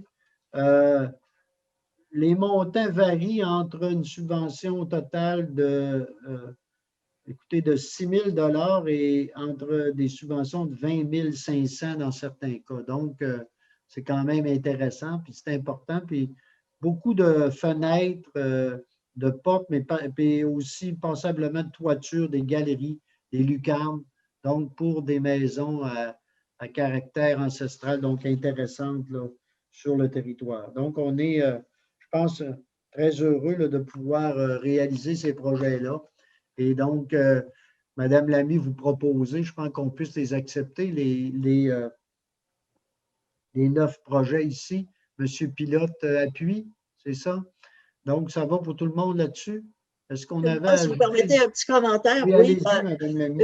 Vous avez quand même signalé l'essentiel. Hein. Je pense qu'il faut féliciter les citoyens qui, d'abord, ont fait des demandes. Il y en a qui sont déçus pour l'instant, mais moi, je veux rappeler que c'est un programme sur 3 ans. Oui, là, on parle d'une année. C'est la première année de ce programme-là.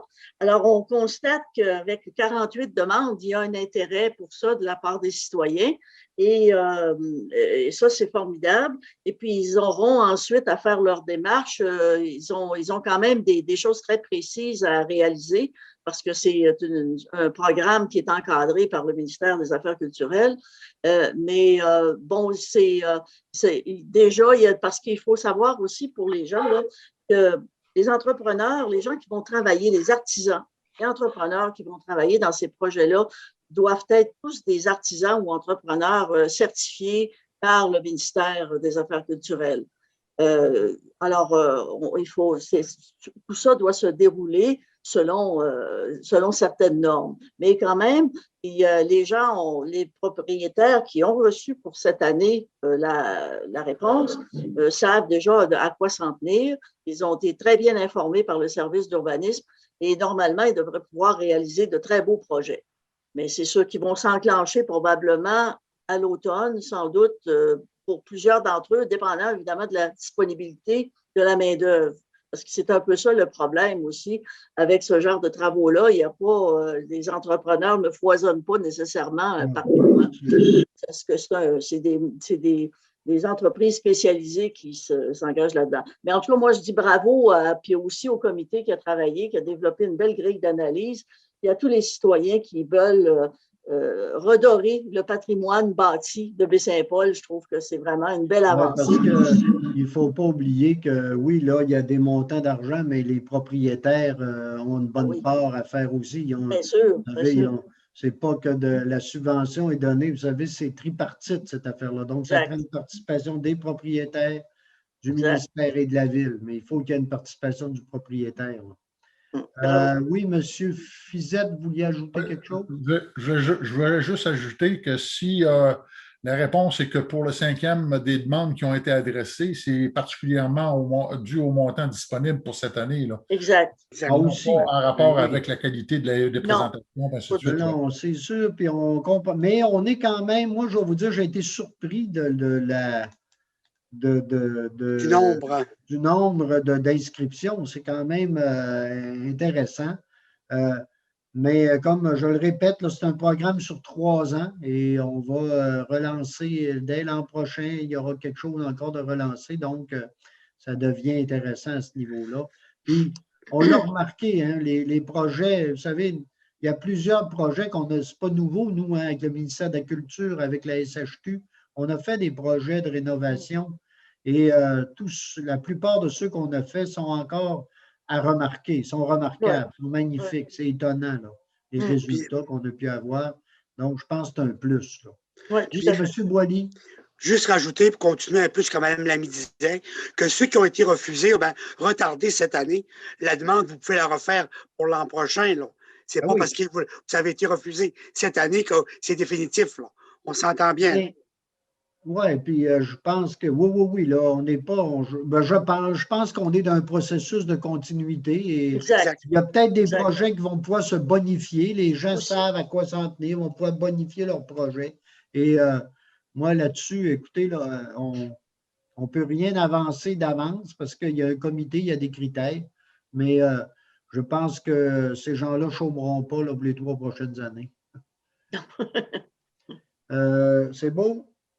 Maintenant, laiterie Charlevoix, autorisation kiosque d'alimentation. Donc, 2 entreprises quand même importantes ici à Baie-Saint-Paul, la laiterie Charlevoix et le restaurant Fauberger, qui veulent s'associer pour implanter cet été.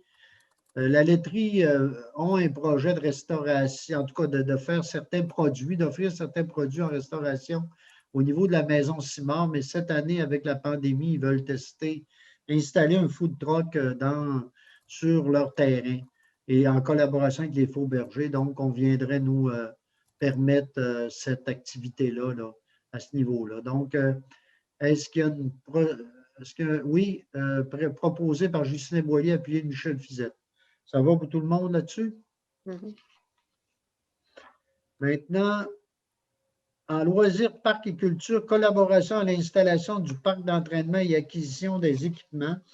Encore là, il y a un beau projet donc, qui a été présenté à l'ULS par le Centre communautaire Pro Santé, hein, qui est un partenaire de la ville. Et donc, pour ajouter et améliorer les équipements d'entraînement extérieur, vous savez, on en a déjà, on avait installé à l'époque des stations d'entraînement dans le secteur du centre éducatif Saint-Aubin, dans le Boisé, là-bas. Et là, eux ont eu une subvention de 10 000 donc qui a été acceptée par l'ULS, l'unité de loisirs de sport, là, la capitale nationale.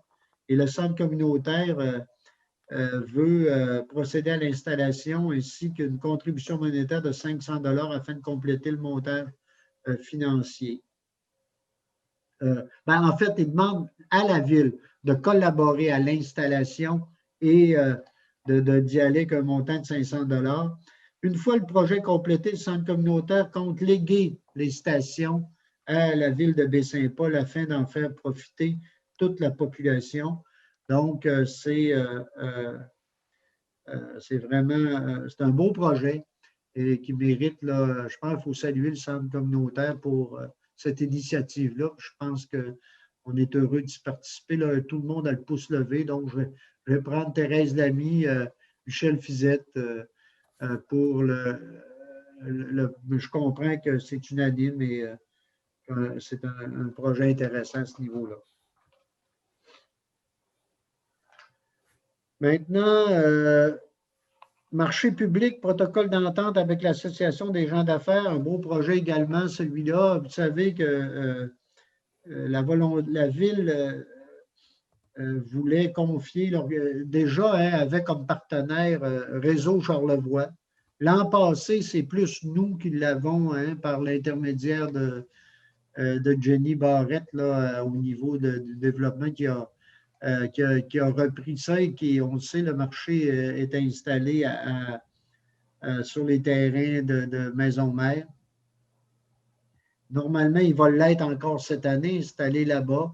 Et c'est l'Association des gens d'affaires, en continuité avec les discussions qui avaient été entamées l'an passé avec l'association, puis les collaborations qui ont été entamées avec l'Association des gens d'affaires, qui se sont dotés d'une ressource cette année aussi, et qui se sont montrés intéressés. On vous souvenez, ils nous ont envoyé une lettre dans laquelle ils se sont montrés intéressés à l'organisation d'événements, comme le marché public, mais aussi le marché de Noël et peut-être d'autres événements là, qui sont encore en discussion, peuvent être intéressants. Donc là, cette fois-ci, on irait pour le marché public. On sait aussi, nous, la Ville, on va collaborer au niveau de l'équipement, de l'aide technique, puis on sait, à chaque année, au niveau du marché public, nous, on a un montant de 5 000 $ qui est défrayé. Donc, on viendrait ici, là, donc il y a un protocole d'entente ici qui va être signé entre la Ville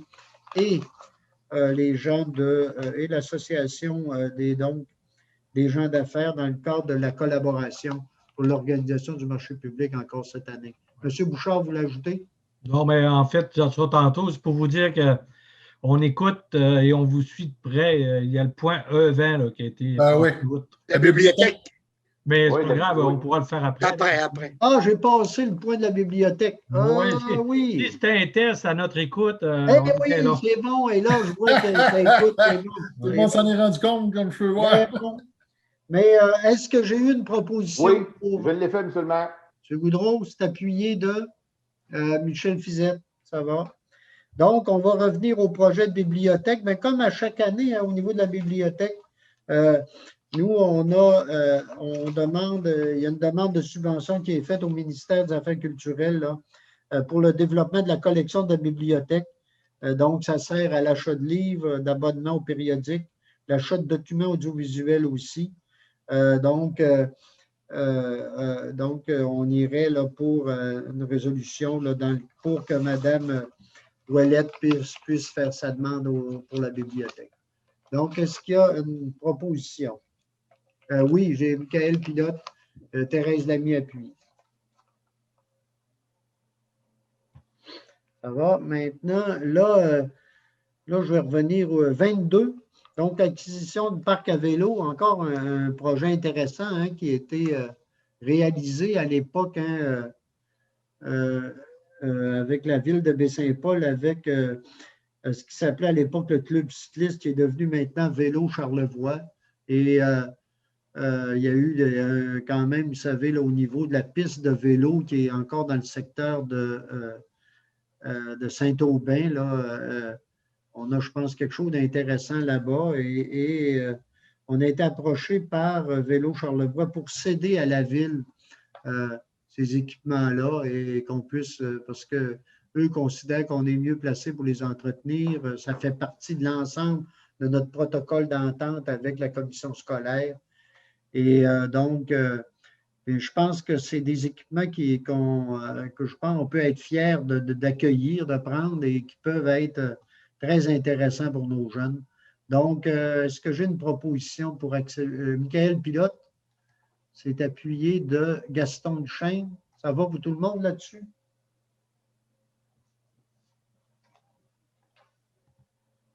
Maintenant,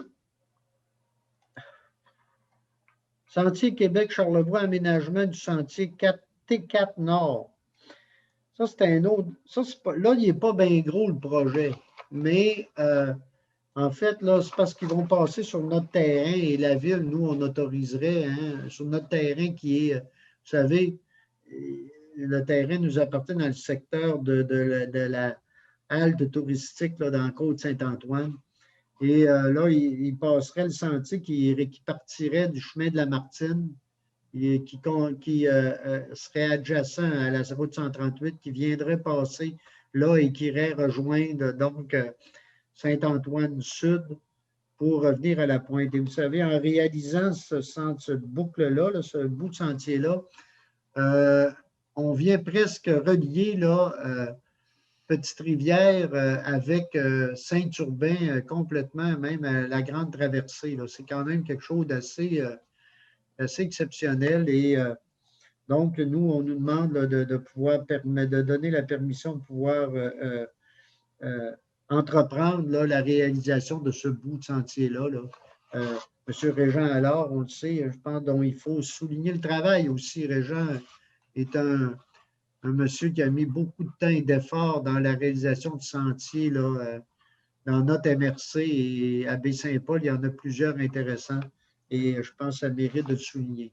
Donc, on viendrait donner notre OK là, à la réalisation dans ce secteur-là, de ce bout de sentier-là. Donc, est-ce que, en fait, ça c'est sentier Québec, on appelle le sentier Québec-Charlevoix. Donc, Thérèse Lamy. Fortin, si vous permettez, avant, M. Fortin, une question. Oui. Est-ce que parce que ça va traverser ce qui est zoné territoire agricole, que ça nécessite une autorisation de la CPTAQ? Je pense que oui. Ils vont devoir avoir une certaine permission. Là. Ils vont devoir faire une démarche. Ça veut dire que nous autres, faudrait l'adresser ou c'est eux autres qui devraient? Monsieur Allard est au fait de toutes ces choses-là, puis c'est sûr que lorsqu'il y aura à faire quelque chose, il va nous l'avertir. On est en lien avec lui là, fréquemment. Et s'il y a quelque chose à faire, il va sûrement nous le... Il en parle d'ailleurs dans son texte ici, il parle de... Oui, monsieur, ça vérifie actuellement, c'est à savoir, c'est une déclaration CPTAQ ou... C'est ça, là. Regardez, aussi, il dit ici, aussi, ce dit lot est en zone agricole. Des recherches sont entreprises pour connaître les possibilités et les exigences pour l'aménagement de cette portion d'environ 100 mètres sur ce même lot. Donc, on comprend que ça peut être une déclaration, là, mais M. Allard fait les recherches. Puis s'il y a quelque chose à faire, il va nous revenir sûrement. Nous, ce qu'on nous demande là, c'est que lui donner la permission qu'il entreprenne les démarches pour avancer avec ce projet-là. C'est bon. OK? Donc, j'avais Mme Lamy, puis je pense que Luc Goudreau a appuyé. Exactement, M. le maire. C'est bon. Maintenant, adhésion à la déclaration d'engagement unie pour le climat. Vous savez que l'Union des municipalités du Québec a adopté en avril dernier sa plateforme municipale pour le climat. Et je vais vous dire, là, c'est très audacieux comme plateforme et très intéressant. Et ce qu'on nous demande et ce qu'on va faire ce soir, c'est de faire une résolution d'adhésion à la déclaration d'engagement unie pour le climat. Et je vais vous la lire parce que je pense que ça vaut la peine qu'on la lise, je pense. Ce n'est pas trop long. Donc, attendu que la déclaration rappelle le rôle de premier plan des municipalités dans la lutte et l'adaptation au changement climatique, attendu que la déclaration permet aux municipalités de prendre un engagement clair envers leur population à agir et à poser des gestes concrets pour la lutte et l'adaptation au changement climatique. Attendu que la déclaration lance un appel à l'exemplarité des municipalités vis-à-vis leurs citoyens et citoyennes en matière climatique, attendu que les membres du conseil d'administration de l'UMQ ont adopté le 12 mars 2021 la déclaration suivante. Les changements climatiques provoquent des bouleversements mondiaux. Ils entraînent une augmentation d'événements météorologiques extrêmes, altèrent les écosystèmes, menacent la sécurité de millions de personnes et génèrent des coûts de plus en plus élevés pour les communautés. Les changements climatiques exigent des réponses locales. Ils interpellent les gouvernements de proximité sur tous les fronts. Dans chaque région et chaque municipalité, des mesures concrètes doivent être mises de l'avant par les décideurs municipaux pour adapter les milieux de vie, les infrastructures et les services à la population. Les changements climatiques nécessitent un engagement politique. Ils impliquent des décisions à court terme, parfois difficiles, pour un effet positif à long terme. Les changements climatiques font appel à une conception élevée du devoir des élus et des élus municipaux, hommes ou femmes, et cela dans l'intérêt de la société. Les changements climatiques sollicitent une responsabilité partagée. Ils demandent une réaction forte et concertée. Nous faisons toutes et tous partie du problème.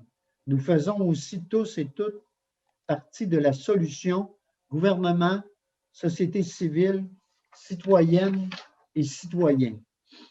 Les changements climatiques offrent des opportunités collectives. Ils représentent des occasions pour les municipalités d'accélérer la mise en œuvre de l'économie circulaire et d'innover en matière de mobilité, d'infrastructure, d'économie locale, de résilience financière, de gestion des matières résiduelles, de biodiversité, de santé et bien-être, de sécurité publique, d'urbanisme et d'énergie. En conséquence, nous, élus, donc hommes et femmes de la ville de Baie-Saint-Paul, nous nous engageons à faire de la lutte et de l'adaptation au changement climatique les moteurs permanents de nos décisions et à agir dans notre travail et dans notre vie personnelle avec une volonté d'exemplarité. Nous assumerons nos responsabilités en nous basant sur la science, avec la conviction qu'en faisant face aux défis climatiques, nous améliorerons la qualité de vie de nos concitoyens et concitoyennes. Donc, c'est proposé et appuyé que le Baie-Saint-Paul, le conseil municipal de la ville, adhère à la déclaration d'engagement uni pour le climat. On va en transmettre une copie à l'UMQ, puis ça serait peut-être bien qu'on en transmette une copie peut-être à tous nos employés et vous savez qu'on puisse juste rappeler les engagements puis ce que ça veut dire les changements climatiques. Et je pense que pour nous, Baie-Saint-Paul, vous savez, on a contribué en partie à des choses comme ça, comme municipalité, parce qu'on a été, vous savez, parmi les premières à s'exprimer là-dessus, à prendre des mesures également. Vous savez, notre agenda 21, il fait du chemin. On a été invités par l'UMQ en lien avec toute la question des initiatives qu'on a prises par rapport aux berges, par exemple, par rapport à nos rivières, tout ça. Donc, puis il y a plein d'autres choses aussi. Puis avec la MRC, il y a des choses qu'on a travaillées. Donc, on est quand même déjà, il y a quand même des choses à faire, mais il y a encore beaucoup à faire. Donc, voilà. Je ne sais pas qui propose. Oui, là, j'ai Justin Boilly, j'ai Michel Fizette qui appuie, j'ai Mme Lamy également qui appuie tout ça. Oui. Je voulais faire un petit commentaire, M. le maire. Oui, allez-y. Vous parliez de transmettre cette résolution-là aux employés, à tous les employés de la ville. Je pense que ce serait bien aussi qu'on l'affiche sur le site de la ville, à la fois à la page Facebook et aussi le site lui-même de la ville, parce que ça a été un engagement important. Hein? Et puis, c'est dans la suite de toutes les choses, comme vous l'avez si bien dit, qu'on a fait, l'agenda 21, nos efforts avec la biomasse, la mobilité aussi, l'achat local. Je pense que la ville de Baie-Saint-Paul, depuis déjà un bon nombre d'années, fait des efforts dans ce sens-là. Puis je pense qu'il faut continuer dans le même sens, puis encourager les citoyens à le faire aussi. Et il ne faut pas se cacher qu'au niveau, par exemple, dans Charlevoix, je pense qu'on est une des rares municipalités qui a fait nos bilans de gaz à effet de serre. Vous savez, deux fois, on est rendu à notre deuxième version qu'on a réalisée et puis on a fait des gestes en lien avec ça. Là, et je pense que c'est important de le souligner également. Donc, et moi, j'ai siégé aussi à la commission sur les changements climatiques de l'UMQ, donc où on a pu discuter de ces choses-là. Et comme je vous dis, moi, je salue l'initiative de l'UMQ puis le travail qui a été fait parce que cette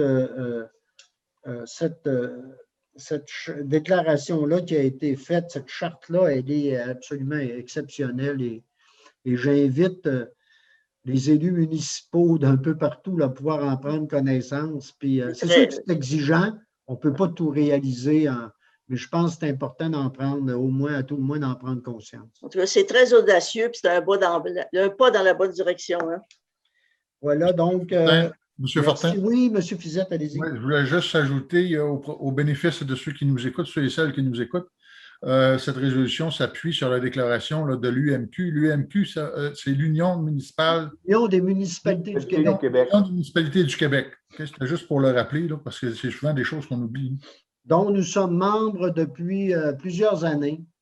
Et moi, j'ai siégé au conseil d'administration, puis je siège encore sur 2 commissions, la commission de la formation, puis celle sur le changement climatique, là, puis celle sur la culture, vie communautaire aussi. Je siège sur 3 commissions, moi, de l'UMQ depuis plusieurs années. Ça va? Maintenant, on irait avec la correspondance. Donc, c'est un dépôt, mais est-ce qu'il y a des questions, des commentaires? Ça va? Les comptes, M. Bouchard, Martin Bouchard, donc, nous faire la lecture des comptes, la lecture de 25 000 et plus. J'ouvre mon micro. Alors, dans le fonds d'administration, d'abord, un premier paiement à faire. Benoît Tremblay, entrepreneur général, pour le déneigement du domaine Charlevoix. Alors, le déboursé est de 42 102,41 $. On a aux entreprises Georges Dufault pour les opérations d'éneigement, le contrat de déneigement urbain, un déboursé de 108 392,65 $. On a à la MRC de Charlevoix, ça a lien avec des codes-parts. Il y a aussi là-dedans des honoraires dans le dossier de contestation de l'hôpital, donc un déboursé de 561 504,81 $. Un chèque à OGO pour l'installation de sondes d'enregistrement et aussi pour l'évaluation de nos aires de protection au niveau de nos puits. Alors, c'est des déboursés de 27 283,57 $. Alors, quand on les additionne, ces dépenses-là, avec il y a le golf Baie-Saint-Paul, vous savez, on les subventionne là, pour un temps. Excusez, on a un paiement de 30 000 aussi. Alors, quand on les additionne aux 25 000 et moins dans le fonds d'administration, on totalise 1 16 158,36 $. Dans le fonds d'investissement maintenant, à Unibec, en lien avec le projet de centrale d'énergie à la biomasse, on a un paiement de 124 478,26 $. Pour un compteur Lecomte, pour l'achat en fait d'un logiciel avec des antennes émettrices pour faciliter la prise de lecture, un déboursé de 36 772,68 $. Les constructions Binette pour le contrat de construction du pavillon Saint-Laurent, un déboursé de 52 371,11 $. Là-dessus, il y a un crédit, je m'excuse, un crédit, une retenue en fait sur le décompte. Ça fait que le déboursé sera plutôt de 47 134 $. Quand on les additionne au déboursé de 25 000 $ et moins, on totalise un total de 265 253,84 $. Alors, ça complète la lecture des comptes, M. le maire. Merci, M. Bouchard. Est-ce qu'il y a des questions ou des commentaires par rapport à ce qui nous vient nous être présenté? Sinon, je vais prendre une proposition pour l'adoption des comptes. Je le propose. Luc Goudreau, appuyé Justin Boilly. Donc, maintenant, on serait à la période d'intervention des membres du Conseil. M. Fizette. Il n'y a pas de période de questions, M. le maire? Il n'y a pas de questions? C'est après. Ah, excusez, c'est vrai. Je m'excuse. Bon, remarque, on peut. Moi, je complète, normalement, je complète. Oui, c'est vrai, vous avez raison, M. le maire. Je m'excuse. Bon, là, je vais reprendre. Est-ce qu'il y a quelqu'un à ce stade-ci qui voudrait prendre la parole? Il y aurait quelque chose à.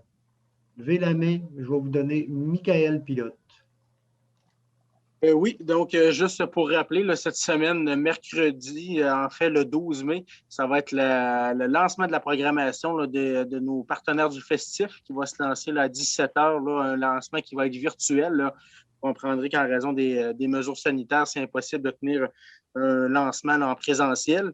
Le lendemain, ce qui est intéressant cette année, le lendemain matin, le 13 mai, à 8 h le matin, il va y avoir une pré-vente seulement pour les gens du Grand Charlevoix. Donc, il va y avoir un chapiteau qui va être en opération du côté de l'ancienne école Thomas Tremblay dans la cour, un chapiteau qui va être là. Les gens vont pouvoir venir tout en respectant la distanciation, se procurer des billets pour les différents spectacles qui vont avoir été annoncés la veille. On se souvient que l'an passé, des fois, là, les gens déploraient le fait que pour les gens de Charlevoix, c'était plus difficile d'acheter les billets. Que, comme c'est avec les règles sanitaires, on ne connaîtra pas de grands spectacles là, avec des foules de 5-6 000 personnes comme on a connu dans le passé. C'est plusieurs petits spectacles qui vont être annoncés là, avec des densités beaucoup plus moindres.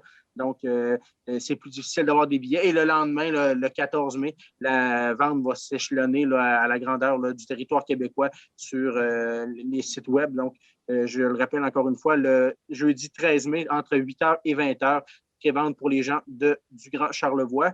Je profite aussi de mon temps aussi, pour saluer M. Jean-Roch Lavoie, qui a quitté l'organisation il y a déjà près de 2 semaines, qui était l'employé qui avait le plus d'ancienneté au sein de l'organisation. Donc, remercier M. Lavoie qui a donné plusieurs années à la ville.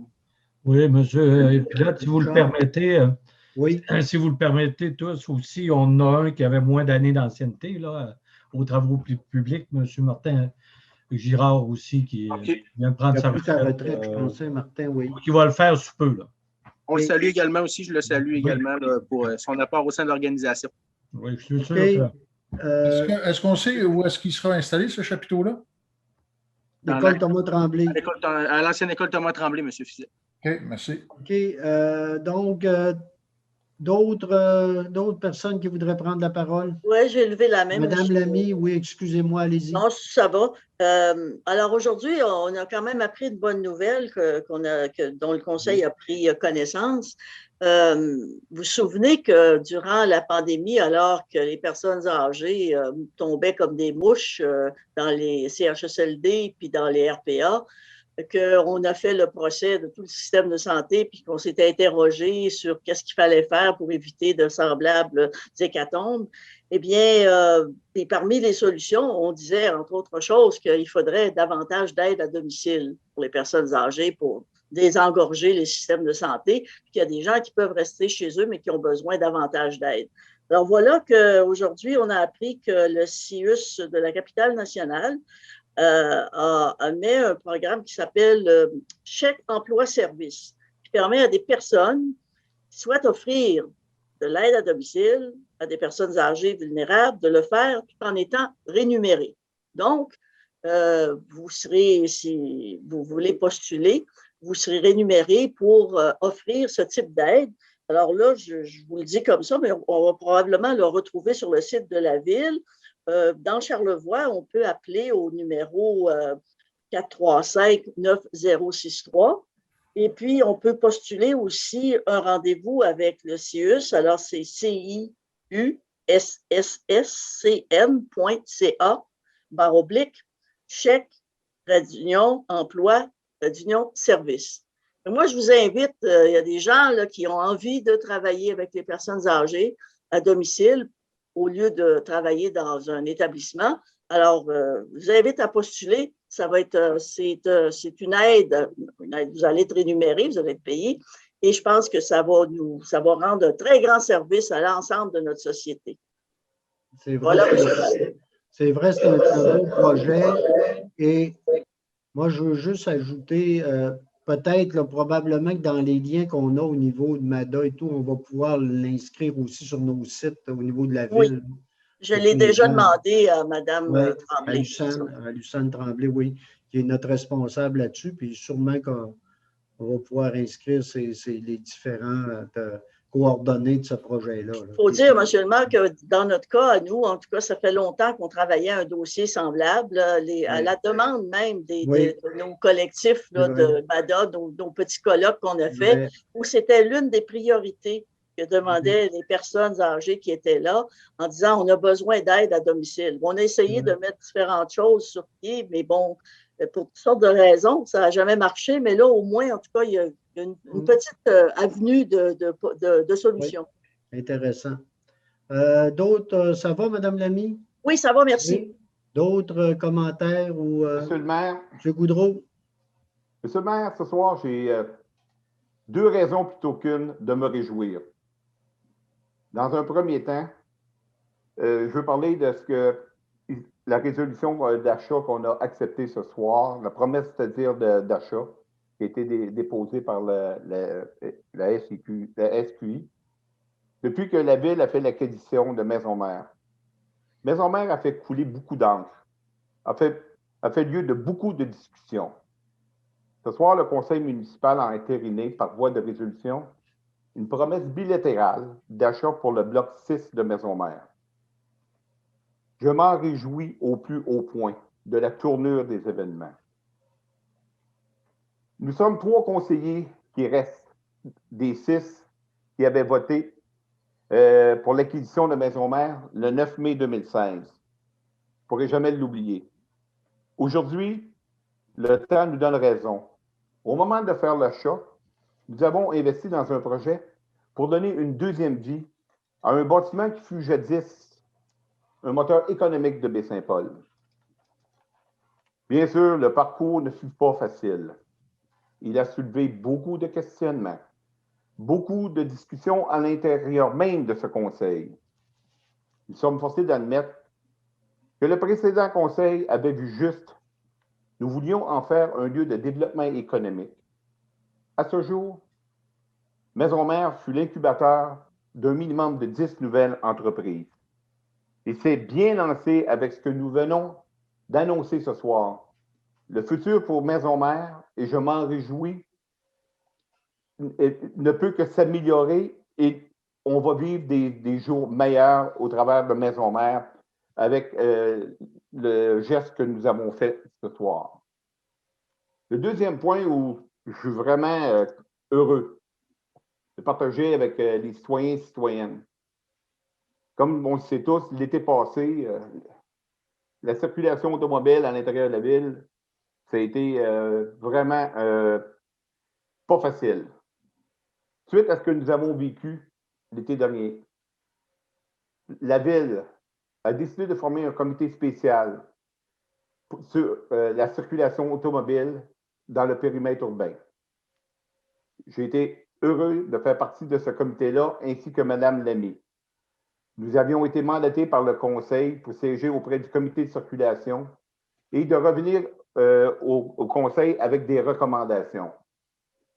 Ces recommandations ont été présentées et adoptées lundi dernier lors d'une séance extraordinaire du Conseil qui a approuvé les grandes lignes suivantes. Dans un premier temps, je suis encore plus content de dire que la rue Saint-Jean-Baptiste, à partir de la Caisse populaire aller jusqu'à la rue Saint-Pierre, sera carrément accessible au Wi-Fi. Avec le Wi-Fi, nous pourrons avoir accès directement à une carte de positionnement, une carte géographique avec les stationnements incitatifs qui seront disponibles.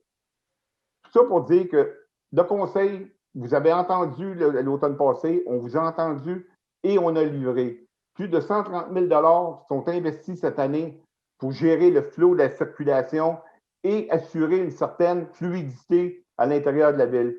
Moi, je suis tellement fier que le Conseil, on en soit venu être capable de tout se consolider pour apporter une solution à un problème récurrent année après année. C'est sûr que ça coûte beaucoup d'argent, mais du 130 000, il y en a quand même 84 000 qui servent carrément à investir dans des équipements tels que la nouvelle signalisation pour les stationnements. Comme j'ai dit tantôt, on va créer une carte qui sera accessible via le Wi-Fi et qui pourra carrément dire aux visiteurs où sont les stationnements. Je ne peux que réjouir de ce projet et remercier les membres du Conseil d'avoir appuyé ce projet-là. Merci, M. le maire. Merci. D'autres veulent y aller? Oui, non? Peut-être? M. Fizette? Oui. Oui. J'aurais beaucoup de choses à dire sur un ensemble de choses. Faites un tri. Oui, c'est ça. Je suis dans la position de faire un tri. Et en faisant ce tri, je voudrais m'appuyer sur les propos de Luc, de M. Goudreau, quand il relève l'avancée de la, mettons, appelons ça de même, la problématique maison-mère, parce qu'évidemment, comme il l'a bien dit, ça a été une décision qui n'a pas été facile par l'ancien conseil et d'un. Et je crois que c'était une décision qui ne pouvait être autrement, parce qu'il s'agissait quand même de protéger un patrimoine. Par ailleurs, il est évident que nous avons travaillé, l'ancien conseil et ce présent conseil a beaucoup travaillé pour tenter de découvrir avec l'organisme à but non lucratif qui a le mandat de gérer tout ça, un moyen de rentabiliser les actions de maison mère. Et ce, même si la Ville déjà avait endossé le fait de prêter ou d'endosser ou d'investir en termes de développement économique. Alors donc, il y a certaines affaires qui, quand on fait de l'investissement en recherche et développement, on n'a pas nécessairement un retour pécuniaire immédiat. Alors donc, c'est l'avenir qui nous donne un peu tout le solde de toutes nos interventions là-dessus.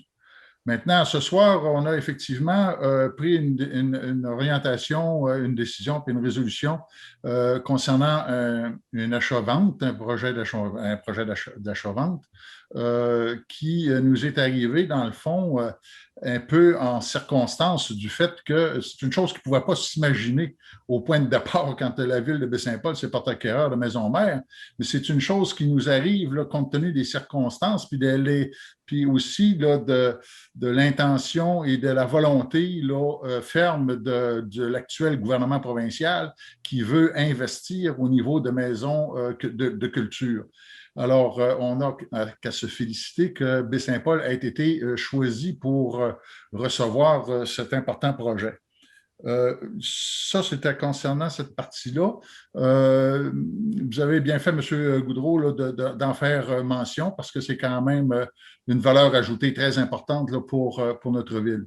Quant à la circulation, oui, évidemment, important investissement à ce niveau-là, mais en autant que je suis concerné, ce ne sont pas des solutions définitives, okay? Ce sont des situations temporaires très intéressantes et très importantes parce qu'évidemment, c'est un agent stresseur pour tous les citoyens de Baie-Saint-Paul et nous sommes là de cœur avec les citoyens pour tenter de trouver les meilleurs moyens. Alors donc là, Mme Lamy et M. Goudreau se sont prêtés à un travail avec le comité de circulation pour faire ressortir cette dimension-là. Je pense que le résultat est très plus qu'acceptable, okay? Puisqu'on a voté en sa faveur. Mais pour moi, OK, il va falloir re-questionner cette dimension de circulation-là parce que c'est de plus en plus achalandé. Hein? Saint-Paul est de plus en plus achalandé. Puis c'est des gens qui sont de passage, oui, mais aussi des gens qui restent un petit peu plus longtemps. Donc, ça fait beaucoup de circulation au centre-ville, particulièrement. Alors donc, il faut bien aussi penser que on a juste un pont à Baie-Saint-Paul. Hein? C'est un pont qui nous mène au supermarché. C'est un pont qui nous mène à l'épicerie. C'est un pont qui nous mène à l'hôpital. C'est un pont qui nous mène à l'école. C'est un pont qui nous mène un peu partout hein, dans Baie-Saint-Paul, qui sont des services pour l'ensemble de la population. Alors donc, il faut penser aussi aux gens qui ont à emprunter ce pont. Alors donc, on n'est pas sans s'y intéresser. Alors, je voulais juste préciser cette dimension-là. En autant que je suis concerné, c'est une chose que je considère très importante. Puis, il y a toute la question des pistes cyclables aussi, là, le réseau qu'il faut voir, qu'on regarde, mais qu'il va falloir regarder encore plus intensément. Vous savez que je chéris un petit projet. Je vais faire rire M. Bouchard avec ça. Je chéris un petit projet là, pour la question d'unir des Marguerites avec Transim. Là. Alors donc, c'est sûr qu'on n'abandonnera pas le morceau là-dessus. Alors, je vous remercie tout le monde. Merci, M. Fizette. Moi, je veux juste ajouter une petite affaire. Là aussi, vous avez dit maison-mère est une problématique. Vous comprendrez que je ne suis pas d'accord. Monsieur le maire, pour moi, une problématique, ce n'est pas un problème. Une problématique, c'est une situation qui rencontre un ensemble de choses, pas seulement que les problèmes. Une problématique, c'est ça, une problématique. Oui, mais c'est parce qu'il faut l'expliquer beaucoup hein, pour être. Mais ce que je voulais dire, c'est pour moi, maison-mère, c'est une opportunité. Ça en était une. Et ça n'empêche pas les problèmes, mais c'est une opportunité. Ça continue de l'être, selon moi, pour Baie-Saint-Paul. L'autre aspect aussi, si jamais il y a un projet qui se réalise autour de la culture, si jamais, mettons que ça arrivait, je rappelle qu'au départ, à Maison-Mère, on avait identifié 5 ou 6 chantiers autour de Maison-Mère, dont, et actuellement, là, ce qui se passe au niveau de Maison-Mère, ces chantiers-là qu'on avait identifiés sont déjà en mouvement. Et un de ceux-là, c'était la culture. C'était l'aspect culturel. Et donc, on n'est pas en... Ça n'arrive pas de nulle part, là. Moi, je dis que si ça arrive, ça n'arrive pas de nulle part. Moi, je pense que ça vient correspondre aux efforts qu'on a mis. Hein, et depuis le début là-dedans. Et donc, c'est en continuité pour moi. C'est juste ça que je voulais ajouter. J'ai compris très bien, mais moi, là, vous savez, le mot problématique pour moi, on fera peut-être une discussion de sémantique à un moment donné là-dessus. Mais pour moi, je veux qu'on le voit et, comme une opportunité. Qu'on continue aussi de le voir comme une opportunité parce qu'il faut se dire une affaire, là. Peu importe ce qui va arriver, il va falloir continuer de travailler puis continuer de faire attirer des personnes à Maison Mère puis faire que ça se développe encore plus. Peu importe. Il va falloir continuer de le faire. Voilà. D'autres commentaires ou ça va? M. Duchesne? Non? Un petit commentaire, M. Fortin. Oui, M. Fizette. Je viens d'ouvrir Google. Tu sais, Google, c'est notre bibliothèque. Hein? Oui. Problématique, en définition, dont l'existence, la vérité, la réussite est douteuse. Et moi, je peux vous dire une chose, que tout le monde en a douté. Non, ça que c'était pas tout le monde. Non. Enfin, pas tout le monde, peut-être, oui. Pour les initiés, était moins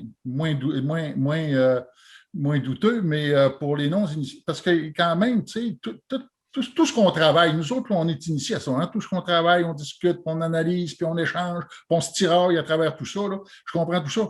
Mais monsieur et madame tout le monde, nos citoyens qu'on représente, ne sont pas au courant de ces bouts-là. OK? Alors donc, quand ils entendent budget, ben là, ils voient les chiffres, mais le rationnel des chiffres, ils ne voient pas nécessairement. Quand on parle de maison mère, il y a un rationnel en arrière de chaque décision. Ce n'est pas nécessairement si perceptible que ça. Tu sais, c'est dans ce sens-là que je le dis, là, que c'est bon de spécifier ça. Oui, puis là, on a un beau débat parce que moi, je pense que notre rôle, des fois, c'est de faire voir les opportunités, des fois, où personne ne les voit. Ah oui. Il y a d'autres où il y a moins de monde qui voit. Et je pense qu'on a, vous savez, c'est ça la vision, là. C'est ça l'idée de dire, comme élu, on a un travail à faire, de dire, hey, à quelque part, nous autres, on pense comme élus, là, qui représentent la population, qu'il y a un potentiel des fois où c'est pas tout le monde qui le voit, puis c'est notre rôle de le faire. Ça ne veut pas dire de se garrocher dans n'importe quoi, n'importe comment, mais d'être capable de garder ce côté positif-là, moi, je pense qu'il faut l'avoir. C'est pour ça que j'aime, moi, les termes un peu, justement, en tout cas, où on implique c'est normal, il y en a plein, puis il y en a, mais moi, je pense qu'il faut avoir en tête que des projets comme ça, il y a encore plein d'opportunités, puis d'écouter ceux aussi.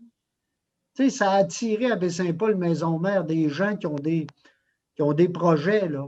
Puis des gens qui rencontrent d'autres personnes qui ont des projets là, puis ça a fait croire à des gens, on dirait, Caroline, il y a quelque chose à faire dans cette ville-là, peut-être. Puis pourquoi on n'essaierait pas? En tout cas, écoutez, là, je ne passerai pas à veiller à parler de ça, mais c'était mon approche personnelle. C'est sûr, M. le maire, c'est beaucoup plus facile d'en parler aujourd'hui qu'on dirait il y a 1 an et demi. Oui, mais j'en ai déjà parlé aussi avec M. Goudreau, là. Non, je suis d'accord, mais loin de remettre ça en question, au contraire. Au contraire. Mais je peux vous dire que j'en suis très fier de la tournure des événements. C'est ce que je veux dire. Je suis membre du CA et puis je défends le projet depuis le début. C'est beau. Monsieur Fortin, vous l'avez mentionné, nous avons une opportunité sur la table et ce sera à la Ville d'en profiter et à l'ensemble des contribuables aussi de voir quel sera le devenir de la future vente qu'on va faire à la Cirque. Moi, je salue l'intervention, je pense, de la députée et de notre DG qui ont travaillé assidûment pour faire d'une réussite que va devenir Maison Mère. Mais moi, je répète là qu'en temps et lieu, on va souligner les choses qu'il y aura à souligner en temps et lieu. Okay? Oui, Vous voulez dire un petit peu plus tard pour le champagne, M. le maire. Oui. Là, en temps et lieu, on fera ce qu'il y a à faire.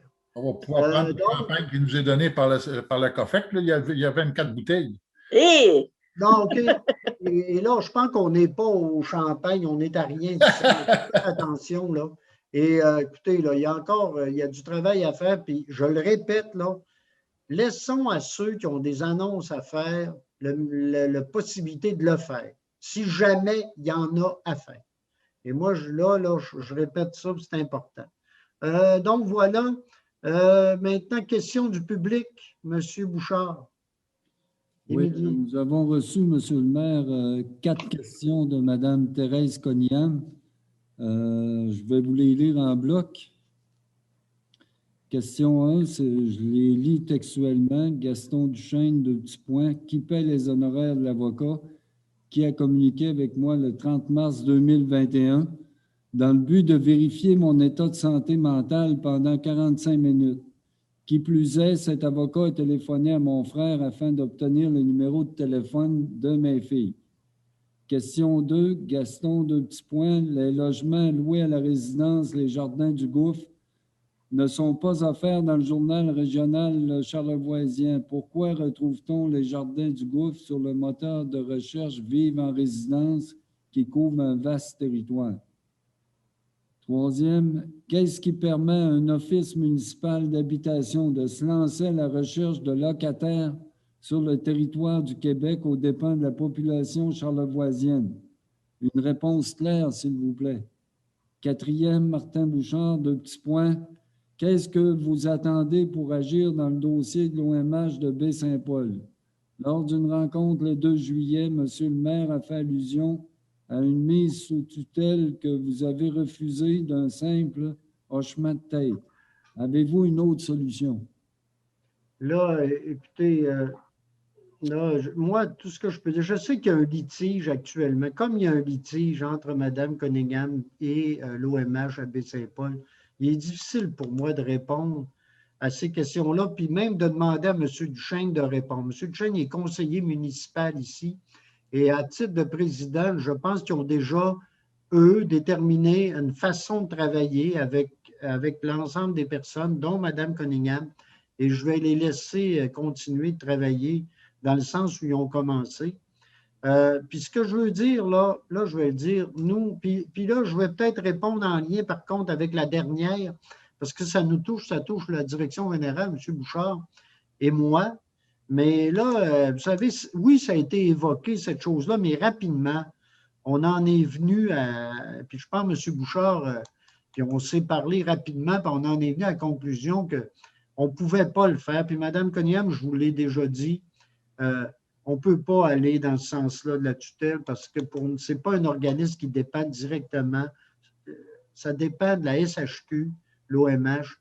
Et donc, nous, on n'a pas à faire là-dedans. Puis la dernière chose que je voudrais dire, c'est que, puis là, d'autres me contrediront, mais le conseil municipal de Baie-Saint-Paul réitère sa confiance dans le conseil d'administration de l'OMH et sa direction.